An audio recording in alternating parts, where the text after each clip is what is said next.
ஒரு வசனத்தை வாசிப்போம். நேராக நம்ம கர்த்தருடைய வார்த்தைக்கு போகலாம். ஆமென், ஸ்தோத்திரம். நான் ஜெபித்து கொண்டிருந்தேன்.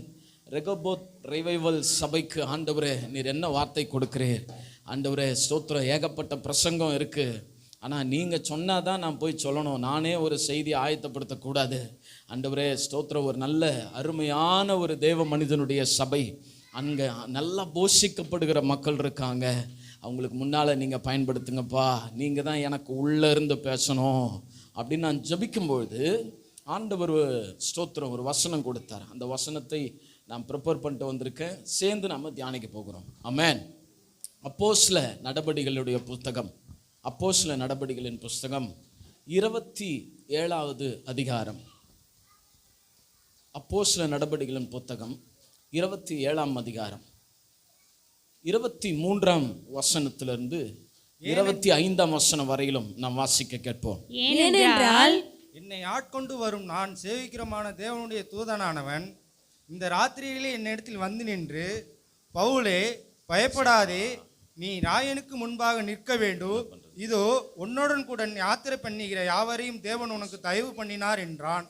ஆனபடினால் மனுஷரே திடனமானதாய் இருங்கள், எனக்கு சொல்லப்பட்ட பிரகாரமே நடக்கும் என்று தேவனிடத்தில் நம்பிக்கையாக இருக்கிறேன். ஆயினும் நாம் ஒரு தீவிலே விழா வேண்டியது. போதும். ஆமென். எனக்கு சொல்லப்பட்டபடியே சம்பவிக்கும் என்று நான் நம்பியிருக்கிறேன். சகோதரர்கள் மாத்திரம் இந்த பகுதியிலேருந்து, ஆமென், சோதனை. நான் கொஞ்சம் குள்ளமாக இருக்கிறதுனால ஃபுல் ஃபீட்லேருந்து பார்க்க முடியல. எங்கள் சர்ச்சில் நாங்கள் கீழே தான் நின்று பிரசங்கம் பண்ணுறேன். ஆமென். சகோதரர்கள் மாத்திரம் தயவுசெய்து, பின்னால் சகோதரிங்க உட்கார்ந்துருக்கீங்க, நீங்கள் சொல்லாதீங்க. சகோதரர்கள் மாத்திரம் இப்போ நம்ம சேர்ந்து சொல்ல போகிறோம். இருதயத்தில் கை வைத்து, எனக்கு சொல்லப்பட்டபடியே சம்பவிக்கும் என்று நம்பியிருக்கிறேன். சகோதரிகள் சொல்லுங்க பார்ப்போம். எனக்கு சொல்லப்பட்டபடியே சம்பவிக்கும் என்று நம்பியிருக்கிறேன். நம்ம எல்லாரும் சேர்ந்து ஒரு முறை சொல்லிடுவோம். சேர்ந்து சொல்லுமா? எனக்கு சொல்லப்பட்டபடியே சம்பவிக்கும் என்று நான் நம்பியிருக்கிறேன். ஹல்லேலூயா, ஹல்லேலூயா. ஆண்டவர் உங்களை ஆசீர்வதிப்பாராக. கர்த்தர் தம்முடைய வார்த்தையை ஊழியக்காரன் மூலமாய் ஆண்டவர் உங்களுக்கு கொண்டு வருகிறார்.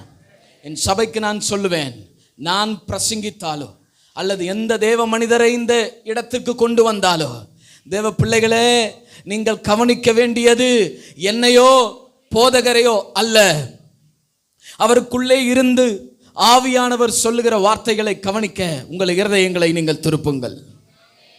கர்த்தருடைய பிள்ளைகளே, ஆண்டவராகிய தேவன் யாரை கொண்டும் அவர் பேசுகிறவர், யாரை கொண்டும் பேசுகிறவர். ஒரு கழுதையை கொண்டு கூட தேவன் பேசுவார். ஆனால் கேட்பதற்கான மனம் நமக்கு இருந்தால் போதும்.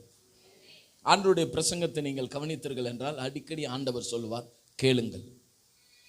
ஆங்கிலத்தில் அருமையாக இருக்கும், லிசன், கவனி, நான் சொல்றதை கேளு.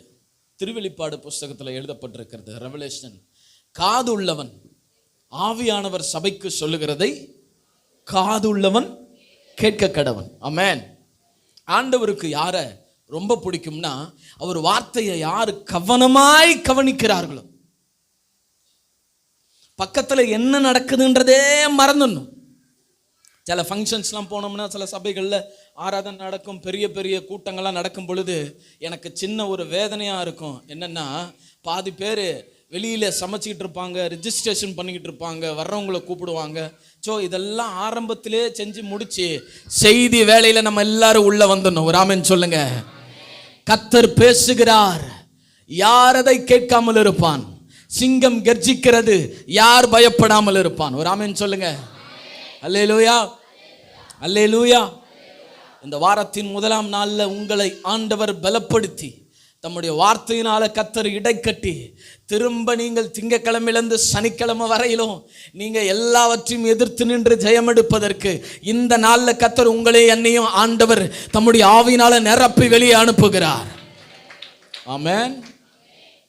So don't miss it the Sunday.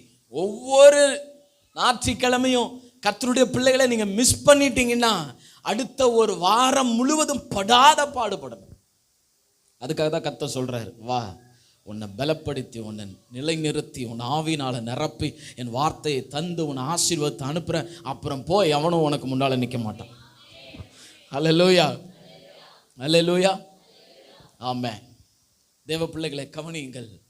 முடிந்தா நீங்கள் நோட்டு பேனா வச்சுருந்தீங்கன்னா எழுதி கொள்ளுங்க. எங்கள் சர்ச்சில் இதை நான் அடிக்கடி சொல்லுவேன். ஒரு சிலர் சொல்லி இப்போ நோட்டு பேனாலாம் சண்டே கொண்டு வராங்க. ஆமென். விசேஷ விதமாக நான் ஒரு சின்ன ஒரு என் மனசில் இருக்கிறத சொல்லிடுறேன்.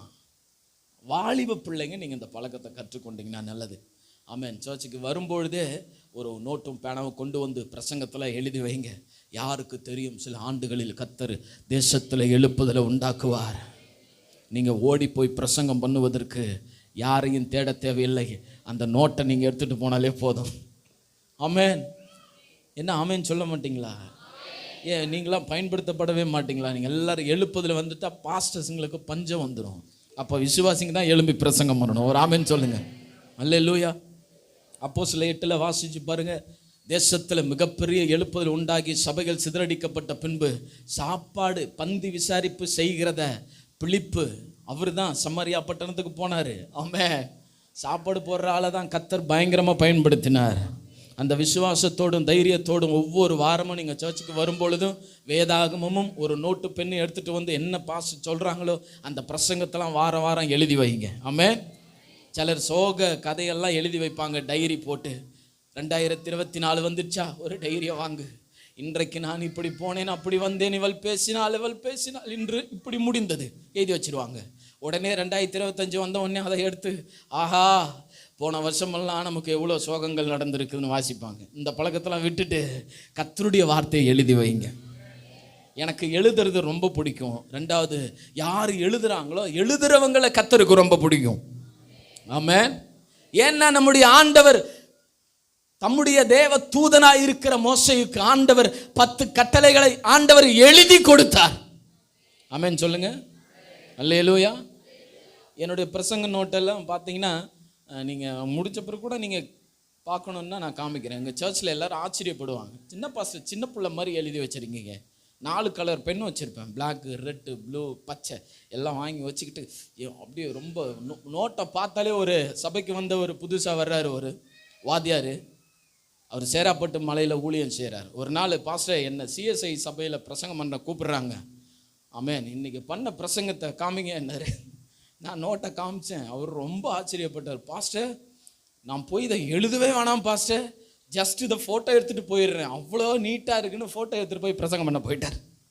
நம்ம எழுதுகிற காரியங்கள், கர்த்தருடைய வார்த்தைக்கு முக்கியத்துவம் கொடுக்குற காரியங்கள்லாம் பரலோகத்தின் தேவன் அதை அருமையாய் கவனிக்கிறார். ஆமென். நீங்கள் ஆண்டவருக்காக எதை செய்தாலும் பரலோக ராஜ்யம் அதை மிகுந்த ஆசையாய் உங்களை உற்று பார்க்கிறது.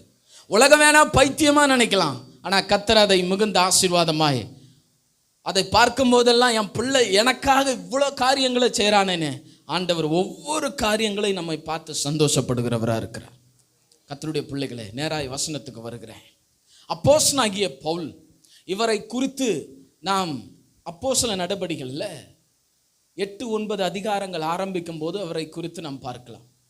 அவர் நியாயப்பிரமாணத்தில் மிகுந்த பக்தி வைராக்கியம் கொண்டவராய், அவர் ஒரு யூதனாய் இருந்து பிதாவாகி தேவன் மேல மிகுந்த பக்தி வைராக்கியம் உள்ளவர், ஒரு பரிசேயன், கர்த்தருடைய காரியங்கள்ல வைராக்கியம் பாராட்டுகிறவர். ஸ்தேவான் எழும்பி ஊழியம் செய்த நாட்கள்ல அவரை கல்லெறிந்து கொலை செய்யும் பொழுது ஸ்தேவானுடைய வஸ்திரத்தை தன் கையில் வைத்து கொண்டு அவர் அடித்து கொலை செய்யப்படும் பொழுதெல்லாம் அந்த வேதனையை கண்ணார ரசித்து பார்த்த ஒரு மனிதன் தான் இந்த சவுல். அவரை குறித்து வேதம் எப்படி ஆரம்பிக்கிறது என்றால், இன்னும் எங்கெல்லாம் கிறிஸ்தவர்கள் இருக்கிறார்களோ அவர்கள் எல்லாம் நான் பிடித்து கொண்டு வந்து அவர்களை ஊழியம் செய்ய விடாதபடி, எழும்பக்கூடாதபடி நான் அவர்களை சிறையில் போடுவேன் என்று அவர் வேகமாய் நிருபங்களை வாங்கி கொண்டு தமஸ்குவுக்கு வேகமாய் குதிரையில போனார். குதிரையில போய்கொண்டிருக்கும் போது பகலின் மத்தியான வேளையில கர்த்தர் அவரை சந்தித்தார் என்று அப்போஸ்தலர் 9ஆம் அதிகாரத்தில் நாம் அதை வாசிக்க முடியும். அவரை சந்தித்த உடனே அவர் கேட்ட 2 கேள்வி. முதல்ல அவர் என்ன கேட்டார்? ஆண்டவரே நீர் யார்? ஆமென் சொல்லுங்க. ஆமென் சொல்லுங்க. அல்லேலூயா. ஆமென், ஆமென்.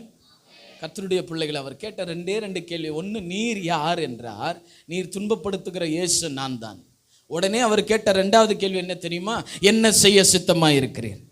அல்லேலூயா. ஆண்டவருடைய பிள்ளைகளே, இயேசு யார் என்று இங்கே இருக்கிற எல்லாருக்கும் தெரியும், அப்படி தானே? இயேசு யாருன்னு தெரியாத ஆளை நம்ம சபைக்கு வரோம். இயேசு எப்படிப்பட்டவர்னு உங்களுக்கு தெரியும். இயேசு யாருன்னு தெரியும். அவரை மேலோட்டமாய் அறிந்து கொள்ளுகிற ஜனக்கூட்டமாய் நீங்களும் நானும் இல்லாமல், இயேசு யார் என்று சொல்லுகிறது அல்லாமல் அவர் இன்னும் எப்படிப்பட்டவர் என்பதை தேடுகிற ஒரு அனுபவம் நம்ம எல்லாருக்கும் வருவதாக.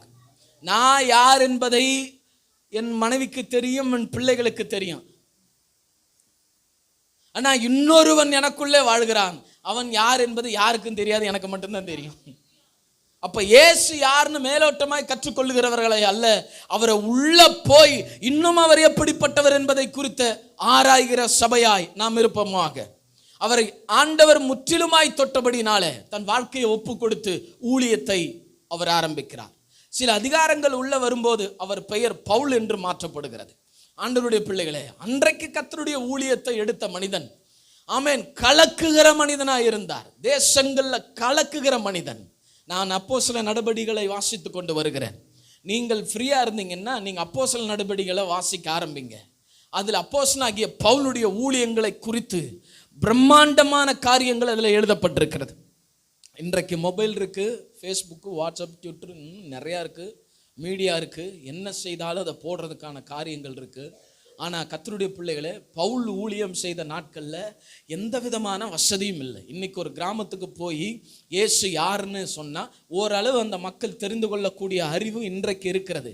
ஆனால் நான் சொல்லுகிறேன், பவுல் ஊழியம் செய்த நாட்களில் இயேசுவை பற்றிய அறிவே இல்லை, வாசனையே இல்லை. சுத்தமாக எல்லா பட்டணங்களும் கிராமங்களும் அந்த நாட்களில் ஜீரோவில் தான் இருக்குது, மரம் மண்டைங்க.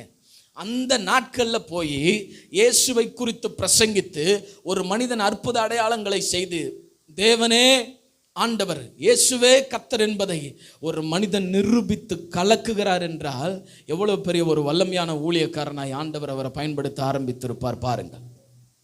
ஆண்டவருடைய பிள்ளைகளே, கிறிஸ்துவை ஒரு நாட்களில் யார் ஏற்றுக்கொண்டார்களோ அவர்களை எல்லாம் அடித்து துன்பப்படுத்தின அந்த மனிதன், என்றைக்கு இயேசுதான் தேவனுடைய குமாரன் என்பதை அவர் அறிந்தாரோ அன்றிலிருந்து வேதம் சொல்லுகிறது, அவர் உடனடியாக ஆலயங்களில் கிறிஸ்துவே தேவனுடைய குமாரன் என்று அவர் பிரசங்கம் பண்ணும்படி சென்றார். அப்படி ஒரு ஊழியத்தின் நாட்கள் நிறைவேறி கொண்டு வரும் பொழுது அவரை கைது செய்து ராயனுக்கு முன்பாக கொண்டு போக வேண்டும் என்று ஆலோசனை செய்கிறார்கள். அந்த நாட்களில் நீங்கள் வாசித்தால் அப்போஸ்தலர் 25-26 நீங்கள் படிங்க. அது படிக்கும்போது அவர் சொல்றாரு, ஆமென், ஸ்தோத்திரம், அகிரிப்பா ராஜாவுக்கு முன்பாக பவுல் போய் நின்று பேசுகிற அந்த காட்சி வருகிறது. அதற்கு முன்பாக பவுல் சொல்லுகிறார், நான் ராயனுக்கு அபயமிட போகிறேன் என்று சொன்னதுனால ராயனை பார்ப்பதற்கு அப்போஸ்தலனாகிய பவுலை கப்பலேற்றி அவரை கொண்டு போகிறார்கள். நல்லா கவனிங்க, கப்பலேற்றி கொண்டு போகும் பொழுதுதான் இந்த சம்பவத்தை நாம் வாசிக்கிறோம். அந்த கப்பலில் 276 பேர் அவரோடு கூட பவுலோடு கூட பிரயாணம் செய்கிறார்கள். கொஞ்ச தூரம் போன உடனே இந்த கப்பல் பிரயாணத்தில் என்னென்ன காரியங்கள் நடக்கிறது என்று நான் சுருக்கமாய் சொல்லுகிறேன், கவனியுங்கள். அப்போஸ்தலர் 27:4 நீங்கள் வாசித்து பார்த்தால், அவர் பிரயாணப்பட்டு போய்கொண்டிருக்கும் பொழுது, ஆமென், எதிர்காற்று அதிகமாயிருந்தது என்று எழுதப்பட்டிருக்கிறது. அப்போஸ்தலர் 27:7 நீங்கள் வாசித்து பார்த்தால், சற்று தூரம் கடந்த பின்பு காற்று அவர்களை தடுத்தது என்று எழுதப்பட்டிருக்கிறது. அப்போஸ்தலர் 27:14 நீங்கள் வாசித்து பார்த்தால், ஹீரோ கிளியோன் என்று சொல்லுகிற ஒரு பெரிய கடுங்காற்று அவர்களை எதிர்த்தது. அப்போஸ்தலர் 27:20 நீங்கள் வாசிக்கும் பொழுது சூழ்நிலைக்கான நல்ல மாற்றங்கள் அங்கே இல்லை. சூரியனையாவது சந்திரனையாவது நாங்கள் அதிகமான நாட்கள் காணாமல் இருந்தோம், நல்ல சூழ்நிலை இல்லை, தப்பி பிழைப்போம் என்கிற நம்பிக்கை எங்களுக்கு அற்றுப்போனது என்று பவுல் சொல்லுகிறார். அப்போஸ்தலர் 27:21 வாசித்தால் அங்கு சொல்லப்பட்டிருக்கிறது, அநேக நாள் அவரோடு கூட பிரயாணம் பண்ணினவர்கள் சாப்பிடாமல் பட்டினியாய் கிடந்தார்கள். ஏனென்றால் கர்த்தருடைய பிள்ளைகளே, இனி இந்த கப்பல் பிரயாணத்தில் நாம் பிழைப்போம் என்கிற நம்பிக்கை முற்றுமாய் அனைவருக்கும் அற்று போனது. திடீரென்று பிரயாணப்பட்டு போகிறார். உடனே அடுத்த கட்டமாய் சொரிமணல்ல மாட்டிக்கொண்டு அதிலே எங்கே சிக்கி தவித்து இறந்து போய்விடுவோமோ. செரிமணல் பிரச்சனை வருகிறது, காற்று வருகிறது, எதிர்காற்று வருகிறது, சூழ்நிலைகள் எல்லாம் சாதகமாகவே இல்லை.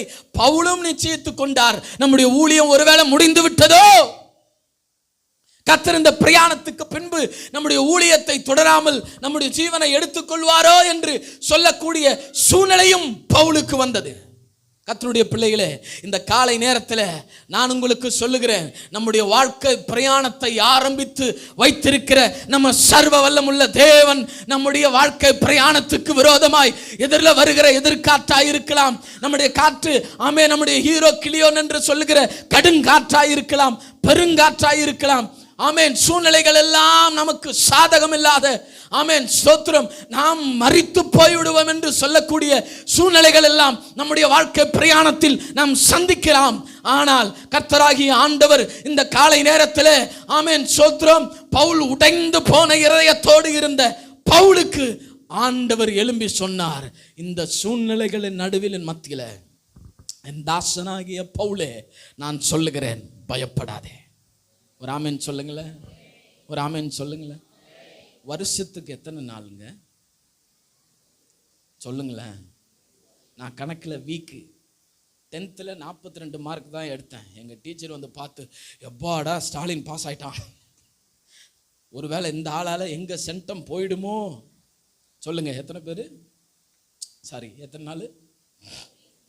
ஒரு வருஷத்துக்கு பாருங்களேன், தமிழில் சொல்லுங்க. 365. ஆச்சரியமான ஒரு விஷயம் பாருங்க, ஒரு வருஷத்துக்கு 365 நாட்கள். ஆச்சரியமான விஷயம். பைபிள்ல பயப்படாதே என்கிற வார்த்தை எத்தனை முறை வருது தெரியுங்களா? 365 முறை எழுதப்பட்டிருக்கிறது. ஒரு ஆமென் சொல்லுங்களேன். அப்படி என்றால் என்ன?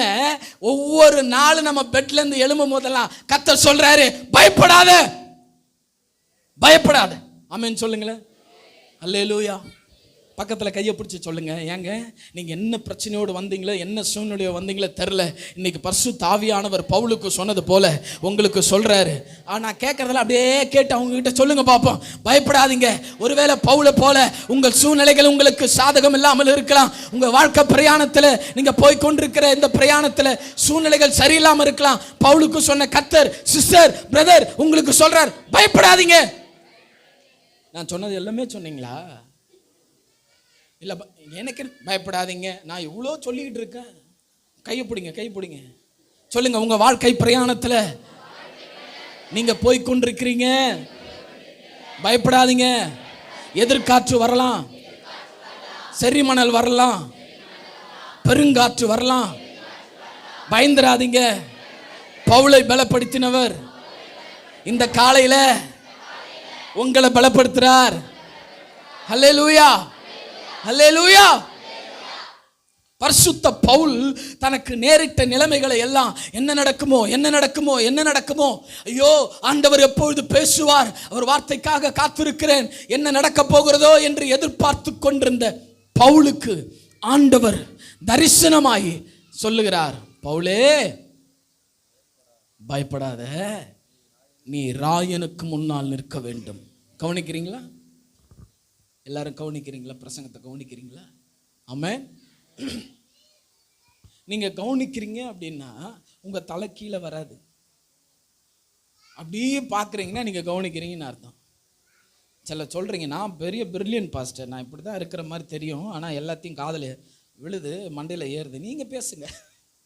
அல்லேலூயா. ஆமென், ஆமென். ஸ்கூலில் ஒரு வாத்தியார் ரொம்ப டயர்டாக இருந்தார், பயங்கர ஃபீவர் அவருக்கு, கிளாஸை எடுக்கவே முடியல. உட்கார்ந்தாராம். டேய், இன்னைக்கு எனக்கு ரொம்ப ஜோரண்டா, முடியல, டேப்லெட் போட்டு தான் வந்திருக்கிறேன், அதனால் தயவுசெய்து கிளாஸை கவனிங்கடா அப்படின்னாராம். ஒரு மாணவன் வேகமாக ஏந்து நின்று சொன்னான், சார் இவ்வளோ சூழ்நிலையில் நீங்கள் வந்தது எனக்கு ரொம்ப சந்தோஷம், ஒன்றும் கவலைப்படாதீங்க சார், நீங்கள் உட்காந்துக்கிட்டே பேசுங்க, நாங்கள் எல்லோரும் படுத்துக்கிட்டே கேட்குறோம் அப்படின்னாலும். உங்களுக்கு ஒன்றும் பிரச்சனை இல்லை, நீங்கள் நின்று கிளாஸ் எடுக்கணும்னு அவசியம் இல்லை, இந்த சேர் இருக்குது, நீங்கள் மன உட்காந்துக்கிட்டே பேசுங்க, நாங்கள் படுத்துக்கிட்டே கேட்குறோம். பவுலை பலப்படுத்தின கர்த்தர் இந்த காலையில் உங்களை என்னையும் பலப்படுத்துறார். பயப்படாதன்றார். ஆமென்.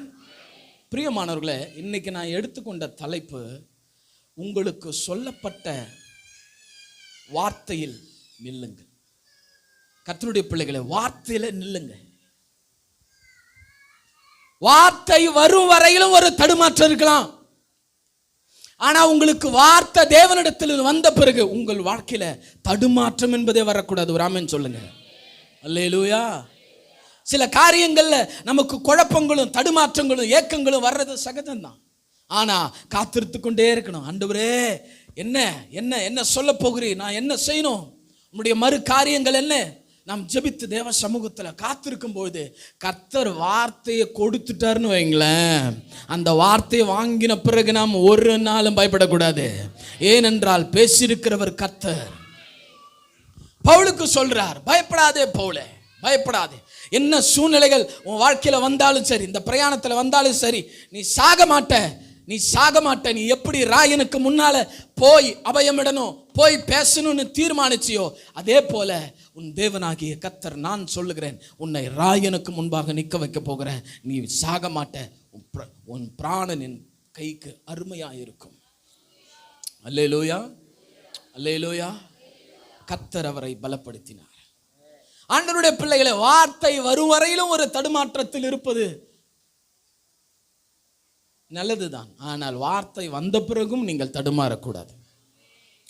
ஒரு சூழ்நிலையில் ஆண்டவர், சீஷர்கள் எல்லாம் கடல்ல பிரயாணப்பட்டு கொண்டு போய் கொண்டிருக்கிறார்கள். நமக்கு தெரிஞ்ச சம்பவம்.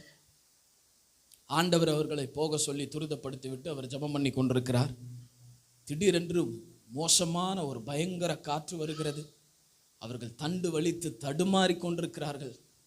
வேதம் சொல்லுகிறது, 4ஆம் ஜாமத்தில் கர்த்தர் கடலின் மீது நடந்து வருகிறார். ஹல்லேலூயா, ஆமென். இந்த சீஷலுடைய கேரக்டர்லாம் கொஞ்சம் நீங்க படிச்சீங்கன்னா அவங்கள விட நம்ம ரொம்ப தேவலாமோன்னு தோணுது. ஹல்லேலூயா. கொஞ்சம் தூரத்துல வந்தா கூடமாங்க தெரியாது வர்றது யாருன்னு, ஒரு ஸ்ட்ரெச்சர் கூடமா தெரியாது. இப்போ அண்ணன் வராங்கன்னா, ஒரு தூரத்தில் வராங்கன்னா, இந்த யாப்பேஸ் அண்ணன் வராங்க அப்படின்னு நான் கண்டுபிடிச்சிருவேன். இல்லை, அந்த ஸ்ட்ரெச்சரை வச்சு நடைய வச்சு கண்டுபிடிச்சலாம்ல. ஆண்டவர் கடல் மேலே நடந்து வராரு. ஐயோ ஆவேசம், ஏதோ கடல் மேலே நடந்து வருதுப்பா, ஐயோப்பா பேயா இருக்குமோ. ஆண்டவர் உடனே சொன்னாரு, பயப்படாதீங்க, நான் தான். ஆமென். உடனே 11 பேரும் ஸ்தம்பித்து போய் நிற்கிறாங்க. ஒருவர் மாத்திரம் அங்கே வீரம் வருகிறது, பேதுருக்கு. அவர் சொல்றார், ஆண்டவரே நீரே ஆனால் நானும் இந்த ஜலத்தின் மேல் நடந்து வருவதற்கு எனக்கு கட்டளையிடும். சூப்பர், அருமையான. 11 பேர் என்ன சொல்லியிருப்பான், ஏன்டா உனக்கு இந்த தேவையில்லாத வேலை, தண்ணிடா, அவர் நடக்கிறாருன்னா நடப்பாரு கடவுள், ஏன்னா வாய வச்சுட்டு சும்மா இருக்க மாட்டியா, சும்மா அவர் கத்தர் தானே என்ன நடக்க வைப்பார். பேதுருவுக்கு இருந்த வீரியம் சரியானது, பேதுருவுக்கு இருந்த விசுவாசம் சரியானது. பேதுரு கேட்ட கேள்வி கூட வைராக்கியமானது தான், பாராட்டலாம். ஆண்டவர் சொன்னார், சூப்பர், ஆமென். எப்பவுமே ஆண்டவர் பாருங்க, எனக்கு ரொம்ப ஆண்டவரை ரொம்ப யோசிச்சு பார்க்குறேன். நான் ரொம்ப யோசிச்சு பார்க்குறேன். ரொம்ப சுயநலமே அவர்கிட்ட இருக்க மாட்டேங்குது. இந்த மாதிரி ஒரு கடவுள்னா ஒரு ஸ்தானத்தில் இருக்கணும் இல்லை. அவர் சொல்கிறார், நீரே ஆனால் நானும் நடந்து வரேன். இந்த வேலைலாம் வச்சுக்கூடாது. இப்போ தான் நீ ஊழியத்துக்கு வந்திருக்க, உன்னை ட்ரெயின் பண்ணிட்டு இருக்கிறேன், நீ என்ன மாதிரி நடக்கும். பெரிய பெரிய ஊழியர்கள்லாம் சொல்கிற, சிலர், எல்லாரும் அப்படி இல்லை, வளர்ந்து வர்ற வாலிப ஊழியர்களை என்கரேஜ் பண்ண மாட்டாங்க. அவங்களுக்கு பைபிள் எடுக்கணும், பேக் தூக்கணும், என்னமோ பண்ணணும். எல்லாம் பண்ணி முடிச்சிட்ட பிறகு அதுக்கப்புறம் ஏதாவது ஒரு சின்ன வாய்ப்பு கொடுப்பாங்க. ஆனால் ஆண்டவரை பாருங்க, நான் கடவுள், நான் நடக்கிறேன்னா எனக்கு இருக்கிற சக்தி உனக்கு இல்லை, கம்முனு நீலாம் காலை வச்சா உள்ளே போயிடுவேன் அப்படின்னு ஆண்டவர் சொல்ல. வா, ஒரு ஆமென் சொல்லுங்க. இந்த சம்பவம் என்னை ரொம்ப ஆச்சரியப்படுத்திச்சு. ஒரு முறை ஒரு அம்மா வந்து கேட்குறாங்க, யோவானும் யாக்கோபும், ஆண்டவரே உம்முடைய ராஜ்யத்தில் நீங்கள் உட்கார்ந்துருக்கும் பொழுது உம்முடைய வலது பாரசத்தில் ஒருத்தனும் உம்முடைய இடது பாரசத்தில் ஒருத்தனும் உட்காரணும், அருள் செய்யும் அப்படின்னு கேட்குறாங்க. உடனே ஆண்டவர் சொல்கிறாரு, சரி, ஆண்டவர் டிஸ்கரேஜ் பண்ணுறது மாதிரி இருக்கும், நம்ம வாயிலேருந்து என்ன வார்த்தை வருதுன்னு பார்க்கறதுக்காக அப்படி பேசுவார். நான் உட்காரும் ஸ்தானத்தில் நீங்கள் உட்காரவும், நான் குடிக்கும் பாத்திரத்தில் நீங்கள் குடிக்கும் உங்களால் கூடுமோ அப்படின்னாரு. உடனே அவங்க சொல்றான், கூடும். என்ன சொன்னாங்க? கூடும் ஆண்டவரே, நீங்க உட்கார்ற சீட்ல நானும் உட்காருவேன், நீங்க குடிக்கிற பாத்திரத்துல நானும் குடிப்பேன், ஏன் முடியும் அப்படின்னு சொன்ன உடனே ஆண்டவர் சொல்றார், எஸ், நீங்க சொன்னதுபடி உங்களுக்கு நடக்கும். கொஞ்சம் கூட ஆண்டவரிடத்துல ஒரு சுயமோ, கொஞ்சம் கூட என் பக்கத்துல உட்கார்றதுக்கெல்லாம் உங்களுக்கு அருகதில்லைன்னு சொல்லக்கூடிய வார்த்தைகளோ ஆண்டவரிடத்துல இல்லவே இல்லை. அற்புதங்களை கூட பாருங்க, ஆண்டவர் சொல்றார், என்னை விசுவாசிக்கிறவன் நான் செய்த கிரியைகளை செய்வான், இவைகளை பார்க்கிலும் மேலானவைகளை செய்வான். என்னைக்கு ஆண்டவர் அவரை விட கொஞ்சம் மேலா வரணும், அவரை விட வல்லமையா பிரகாசிக்கணும்ன்றதுல அவர் எரிச்சல் உள்ள தேவனாவே இல்லை. ஆமென் சொல்லுங்களேன். அல்லேலூயா. பேதுருவின் நிழல் பட்டு சுகமாக கூடிய வல்லமையை ஆண்டவர் தந்தார் பாருங்க. நடந்து வருகிறார், வா அப்படி என்று ஆண்டவர் சொன்ன உடனே அந்த சம்பவம் நம்ம எல்லாருக்கும் தெரியும், பல முறை பிரசங்கித்திருக்கிறோம். நான் உதாரணமா சொல்றேன், கர்த்தரை பார்த்து காலை எடுத்து வச்ச உடனே ஆண்டவர் தண்ணியை தரையா மாத்திட்டார். ஒரு ஆமென் சொல்லுங்க. ஹலோ, தண்ணி தரையா மாறணுமா? வார்த்தையில நிக்கணும். ஒரு ஆமென் சொல்லுங்க. ஆமென். அல்லேலூயா. சயின்ஸ்லாம் ஆண்டவர்கிட்ட தோத்து போயிடும். ஒரு ஆமென் சொல்லுங்க. சயின்ஸ் தோத்து போயிடும். ஆமென் சொல்லுங்க. எனக்கு இங்கே ஆப்ரேட் பண்ண உடனே ட்ரெஸ்ஸிங்ஸ்லாம் முடிஞ்சிச்சு. கடைசியாக இப்போ போட்டிருக்கேன். கடைசியாக டாக்டர்கிட்ட போய் காமிச்சேன். அவர் விழுப்புரத்தில் பெரிய சர்ஜரி டாக்டர், ப்ரொஃபஸராக இருக்கார். அவர்கிட்ட போய் காமிச்சா, சார் இந்த இடம் மட்டும் ஆப்ரேஷன் பண்ண இடத்துல இந்த இடம் மட்டும் ஒரு மாதிரி வீங்கி போன மாதிரி இருக்குது, முரடு கட்டின மாதிரி இருக்குது சார், என்னன்னு தெரில சார் அப்படின்னு. அவர் தொட்டு பார்த்துட்டு, க்ளீன் பண்ணவனுங்க சரியா பண்ணலன்னு நினைக்கிறேன் தம்பி, இன்னும் கொஞ்சம் வேக்ஸ் உனக்கு உள்ள இருக்கு, இன்னும் கொஞ்சம் வேக்ஸ் உள்ள இருக்குன்னு நினைக்கிறேன், பாரு தொந்தரவு இருக்கா பாரு, தொந்தரவு வந்ததுன்னா உனக்கு ஆப்ரேஷன் தான் பண்ணணும். அடா பாவி, பெரிய டாக்டர் அவர், பெரிய டாக்டர். சொல்லிட்டு வந்துட்டேன். வீட்டில் ஒரே நர்வஸ் ஆகிட்டேன். ஐயோ, பெரிய மருத்துவர் ஆச்சு, அவர் சொல்லிட்டாரு, அவர் சொல்லிட்டாருன்னு ஏங்கிட்டு இருக்கேன். சொல்லிட்டே பெட்ல உட்கார்ந்துருக்கேன். ஆண்டவர் சொன்னாரு, அவர் தானே சொன்னாரு, நான் சொல்லலையே. ஒரு ஆமென் சொல்லுங்க. அல்லேலூயா.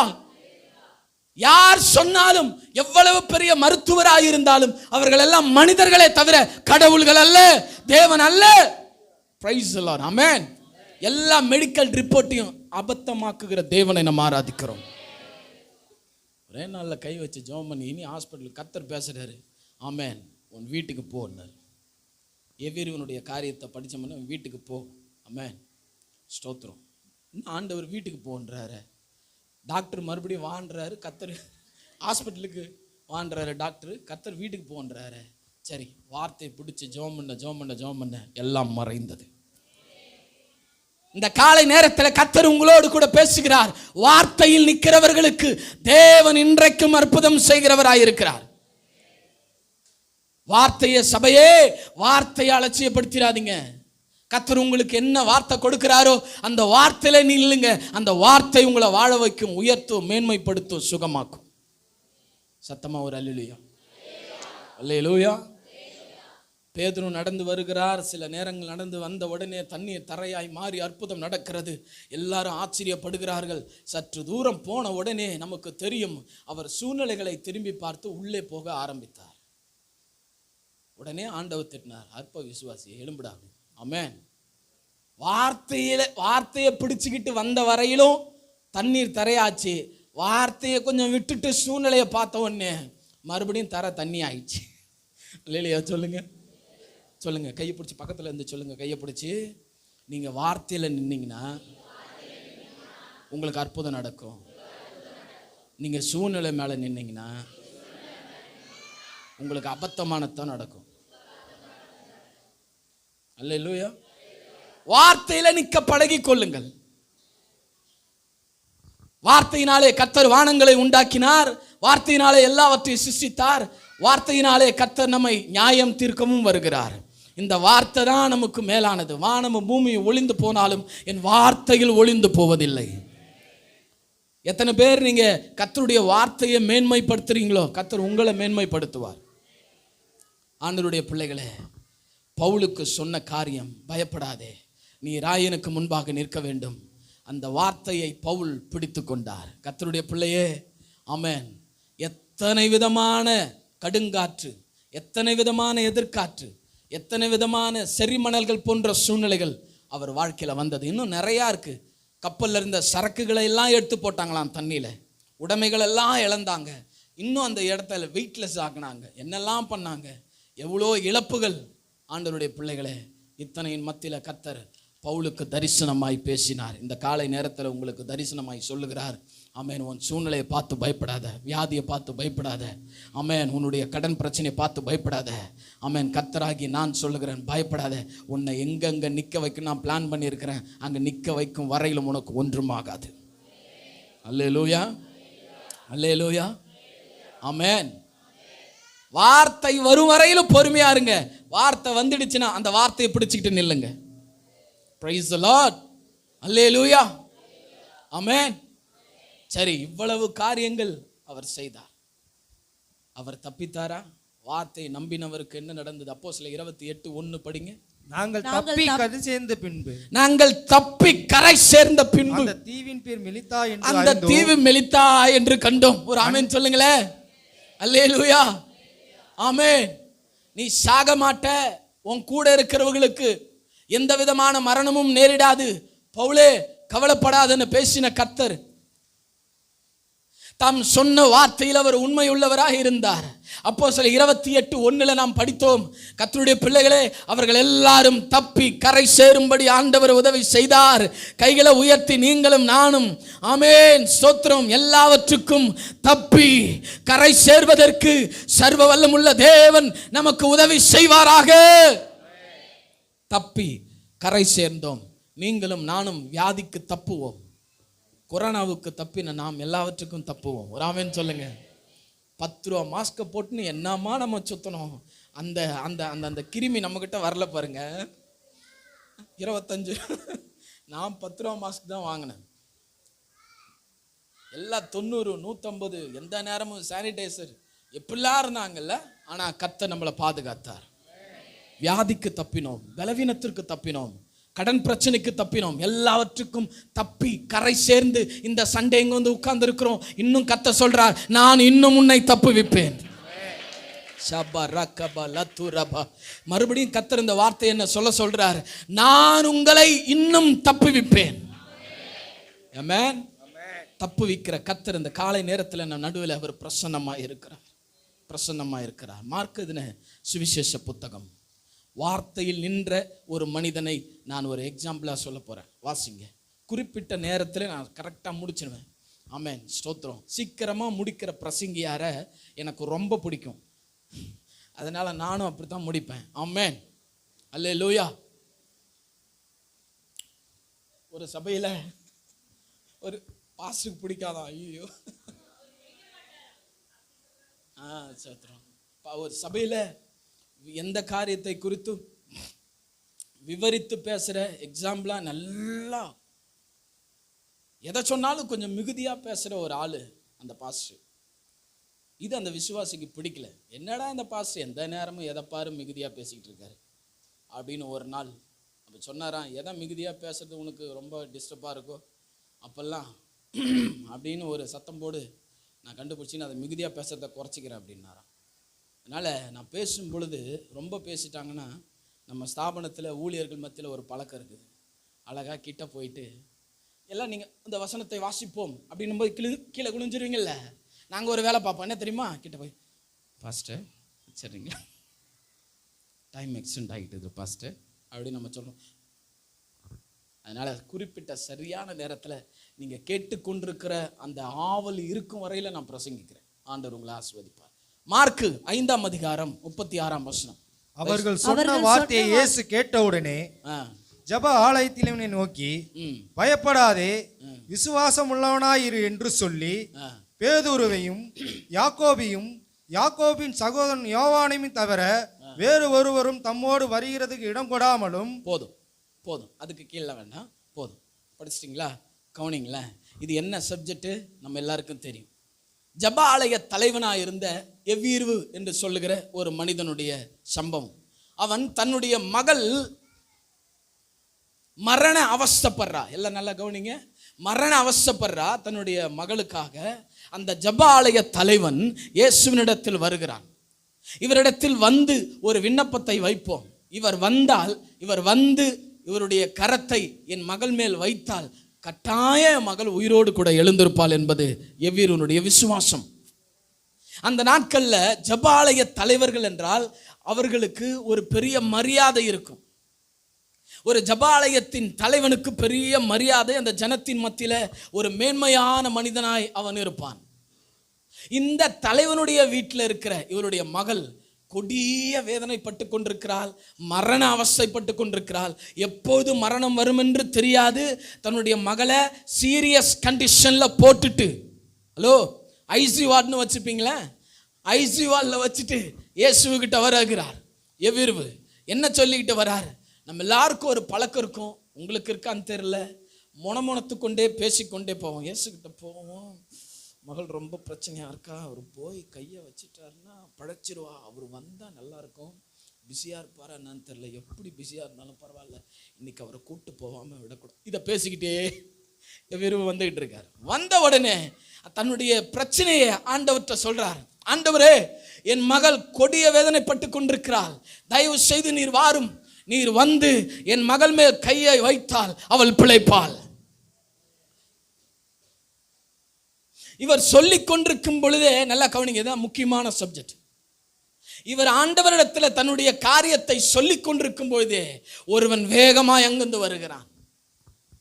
ஐசியூவால்ல தன்னுடைய பொண்ணை போட்டுட்டு வந்தார்ல, வீட்டில் மரண அவஸ்தையோட போட்டு வந்தார்ல, அங்கிருந்து ஒருவன் ஓடி வந்து சொல்லுகிறான். பைபிளில் இந்த ஒருவன் வந்துன்றதெல்லாம் பாருங்களேன், இவன்லாம் நல்ல செய்தி சொல்லவே வந்ததா தெரில. யோபு நாட்களில் பார்த்தீங்கன்னா இல்லை, ஒட்டகங்களும் கழுதையும் ஓடிட்டு இப்போதாங்க ஓட்டிட்டு போனாங்க. அவன் சொல்லி முடிக்கிறதுக்குள்ள இன்னொருத்தன் வந்து உங்கள் பிள்ளைங்களாம் ஒன்றா சேர்ந்து சாப்பிட்டுக்கிட்டு இருந்தாங்கங்க, காற்று அடித்து கூரை விழுந்து 10 பிள்ளையும் செத்து போச்சு. ஒவ்வொருத்தனா வந்துச்சு. இந்த ஒவ்வொருவனா வந்து சொல்கிறான் பாருங்க, அவன்லாம் நல்ல செய்தி சொல்ல வர்ற ஆளே கிடையாது. ஒருவனே வந்து சொல்கிறான், ஐயா எவருவே நான் சொல்றதை கேளும், போதகரை வருத்தப்படுத்தாதையும், உன் மகள் மரித்து போனாள். சீரியஸ் கண்டிஷன்ல விட்டு வந்த தன்னுடைய மகள் ஆண்டவர் வந்து தொட்டா சுகமாயிடுவான்னு அதே விசுவாசத்தோடும் அதே நம்பிக்கையோடும் அதே விதமான கர்த்தர் மேல் வைத்திருக்கிற வைராக்கியத்தோடு வந்து தன் காரியத்தை சொல்லி எப்படியாகிலும் ஆண்டவரை அழைத்து கொண்டு போய்விட வேண்டும், அவள் மரிப்பதற்குள்ளாக இயேசு வந்தால் நல்லது என்று அவ்வளவு வேதனையோடு பாரத்தோடு கண்ணீரோடு வந்த எவ்வீர்வு வந்து ஆண்டவர்கிட்ட சொல்லிட்டு இருக்கான். சொன்ன உடனே இங்கிருந்து ஒரு சத்தம் வருது. என்ன சொல்றான்? எவ்வீர்வே, போதகரை வருத்தப்படுத்த வேண்டாம், உன் மகள் மரித்து போனாள். இந்த பக்கத்தில் ஆண்டவர் சொல்றாரு, ஏங்க நீங்க இந்த வார்த்தையை கேட்டீங்கன்னா, இந்த பயப்படாதுன்னு அவரை தேற்றுமுகிற வார்த்தை எப்போ வருது தெரியுமா? இவன் சொன்னதுக்கு அப்புறம் கர்த்தர் பேசுறாரு. ஜப குறிப்பை சொல்லிக்கிட்டு இருக்காரு. சொன்ன உடனே அவன் சொல்றான், இல்ல வா, ப்ரேயர் பாயிண்ட்ஸ் சொல்ற நேரம் இல்லை, இது அடக்காராதனை பண்ற நேரம், உன் மகள் டெத் ஆயிட்டா, இனி அவரை டிஸ்டர்ப் பண்ணாத, வா அப்படின்னு கூப்பிடுறான். கூப்பிட்ட உடனே இவன் வார்த்தை வந்த உடனே இந்த பக்கத்துல சர்வ வல்லமுள்ள தேவன் சொல்றாரு எவ்வீர்வை பார்த்து, எவ்வீர்வே பயப்படாதே, விசுவாசம் உள்ளவனாயிரு. ஹலோ கவனிங்க, இந்த பக்கத்துல மனுஷ சத்தம், செத்து போயிட்டா எல்லாம் முடிந்தது, வா இருக்கும் வேலையை பார்ப்போம் என்று இந்த பக்கத்தில் ஒருவன் சொல்லுகிற சத்தம் எவ்வீர்வின் காதுகளில் கேட்கிறது. இந்த பக்கத்தில், அதுக்கு அடுத்த பக்கத்தில் சர்வ வல்லமுள்ள தேவன் சொல்லுகிறார், எவ்வீர்வே என்ன விசுவாசத்தோடு வந்தாயோ, என்ன நம்பிக்கையோடு வந்தாயோ, என் மேல என்ன கான்பிடன்ட்டோடு வந்தாயோ, அதே விசுவாசத்தில் நில். ஏன் வார்த்தையை கேள், அவன் வார்த்தையை கேட்காத விசுவாசம் உள்ளவனாயிரு. கர்த்தருடைய பிள்ளையே, சூழ்நிலைகள் எல்லாம் நமக்கு சாதகம் இல்லாமல் இருக்கிறாம். மரண அவஸ்தையான காரியங்கள் நம்முடைய வாழ்க்கையில் வரலாம். என்ன நோக்கத்தோடு சபைக்கு வருகிறோமோ, என்ன விசுவாசத்தோடு வருகிறோமோ, என்ன தரிசனத்தோடு வருகிறோமோ, அதே தரிசனத்தில் வந்து நிற்கிற நீங்கள் கர்த்தரின் வார்த்தைகளை கேட்பதற்கு உங்களை ஒப்புக் கொடுங்கள். பிரைஸ் தி லார்ட், அல்லேலூயா. இப்போது தடுமாறுகிற எவ்வீர்வை ஆண்டவர் கரெக்ட் பண்றார். என்ன சொல்றாரு? மரிச்சிட்டா. இந்த பக்கம் அந்த இந்த காதுல இந்த சத்தம் கேட்குது, இந்த பக்கத்துல இந்த ஆண்டவர் பேசுறார், பயப்படாத. பக்கத்துல கையை பிடிச்சி சொல்லுங்க, நீங்க கர்த்தர் பேசுறத கேட்க விரும்புறீங்களா, மனுஷன் பேசுறத கேட்க விரும்புறீங்களா? முடிஞ்சிடுச்சின்னு கவலைப்படாதீங்க. முடிவை உங்கள் வாழ்வின் தொடக்கமாய் மாற்றுகிறவர் உங்களை பலப்படுத்துகிறார். Praise be to Lord. Hallelujah. எல்லாம் முடிந்தது, அவளுக்கு அடக்க ஆராதனை தான் செய்ய வேண்டும் என்று சொல்லி வா எவிர்வே என்று கூப்பிடுகிற ஒரு சத்தம் அந்த பக்கத்தில் வந்து கொண்டிருக்கிறது. ஆனால் எந்த விசுவாசத்தோடு எவிர்வே வீட்டிலிருந்து கிளம்பினானோ அவனுடைய விசுவாசத்தை தூரத்திலிருந்து அறிகிற கர்த்தர். ஆண்டவர் என்ன சொல்லி இருக்கலாம், அவள் சிறுபெண், அவள் மரித்து போனால் கவலைப்படாத, அவள் தேவனுடைய ராஜ்யத்தில் இருப்பா, என் பிதாவின் மடியில் இருப்பா, எவ்விருவே கவலைப்படாத, அப்படி தானே சொல்லி அமைச்சிருக்கணும். இன்னைக்கு நம்ம அடக்க ஆராதனையில் ஆக்சுவலாக நம்ம என்ன சொல்கிறோம், எல்லாருக்கும் என்ன சொல்லுவோம், இன்று அருமையான அம்மா, அருமையான ஐயா தேவனுடைய ராஜ்யத்திற்குள் பிரவேசித்திருக்கிறார், யாரும் அழாதீங்க, நம்ம அவங்க கர்த்தர் சமூகத்தில் தான் இருக்கிறாங்க, அப்படி தானே பிரசங்கம் பண்ணுறோம். இன்க்ளூடிங் என்னையும் சேர்த்தான் சொல்கிறேன், நானும் அப்படித்தான், வேறு வழி இல்லையே, வந்த பாசங்கள் எல்லாம் அப்படி சொல்கிறாங்க, நானும் சொல்லி ஆகணும், ஐயாவும் சொல்லி ஆகணும். ஆனால் இயேசு அப்படி சொல்லி ஆகணும் இல்லை, இயேசு மாறா சொல்கிறாரு, அடக்க ஆராதனை அல்ல, என் மீது நீர் வைத்த விசுவாசத்தை நான் மெச்சிக்கொள்கிறேன், என் மீது நீர் வைத்த வைராக்கியத்தை நான் மெச்சிக்கொள்கிறேன். என்ன விசுவாசத்தோடும் தரிசனத்தோடும் என்னை நம்பி வந்தாயோ அந்த நம்பிக்கையை வீணடிக்கிற ஆண்டவர் நான் அல்ல. உங்களுடைய நம்பிக்கை, என்னுடைய நம்பிக்கையை கனப்படுத்துகிற தெய்வம் அவர். அல்லேலூயா, அல்லேலூயா, அல்லேலூயா, அல்லேலூயா, அல்லேலூயா. 40 பேருக்கு மேலே சர்ச்சு வளரல. எங்கள் ஊழியத்தில் 40 பேருக்கு மேலே சபை வளர மாட்டேங்குது. முட்டி போட்டு ஜெபம் பண்ணுறோம், உபவாசம் போட்டு ஜெபம் பண்ணுறோம், வளரவே மாட்டேங்குது.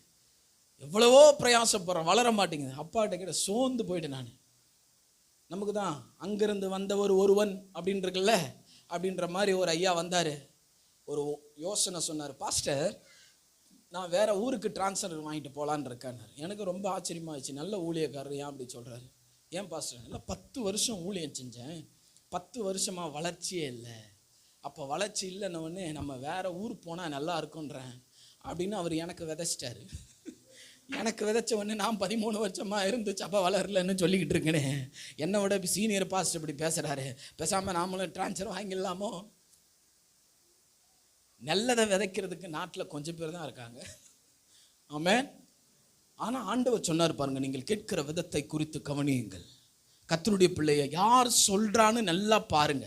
விசுவாசிகளாக இருந்தாலும் பரவாயில்ல, யாராக இருந்தாலும் பரவாயில்ல, அவங்க சொல்ற வார்த்தை உங்களுக்குள்ள ஜீவனை உண்டாக்குதா இல்லை உங்களுக்குள்ள குழப்பத்தை உண்டாக்குதான்னு பாருங்க. தேவனாகிய கர்த்தர் பேசுகிற வார்த்தைகள் எல்லாம் ஒரு நாள் நம்மை குழப்பத்தை உண்டாக்கும்படி பேச மாட்டார், நம்ம விசுவாசத்தை உண்டாக்கும்படி அவர் பேசுவார். அல்லேலூயா. உடனே எவ்விரு தடுமாற்றம் அடைகிறேன். என் காரியத்தை சொல்லிடுறேன்.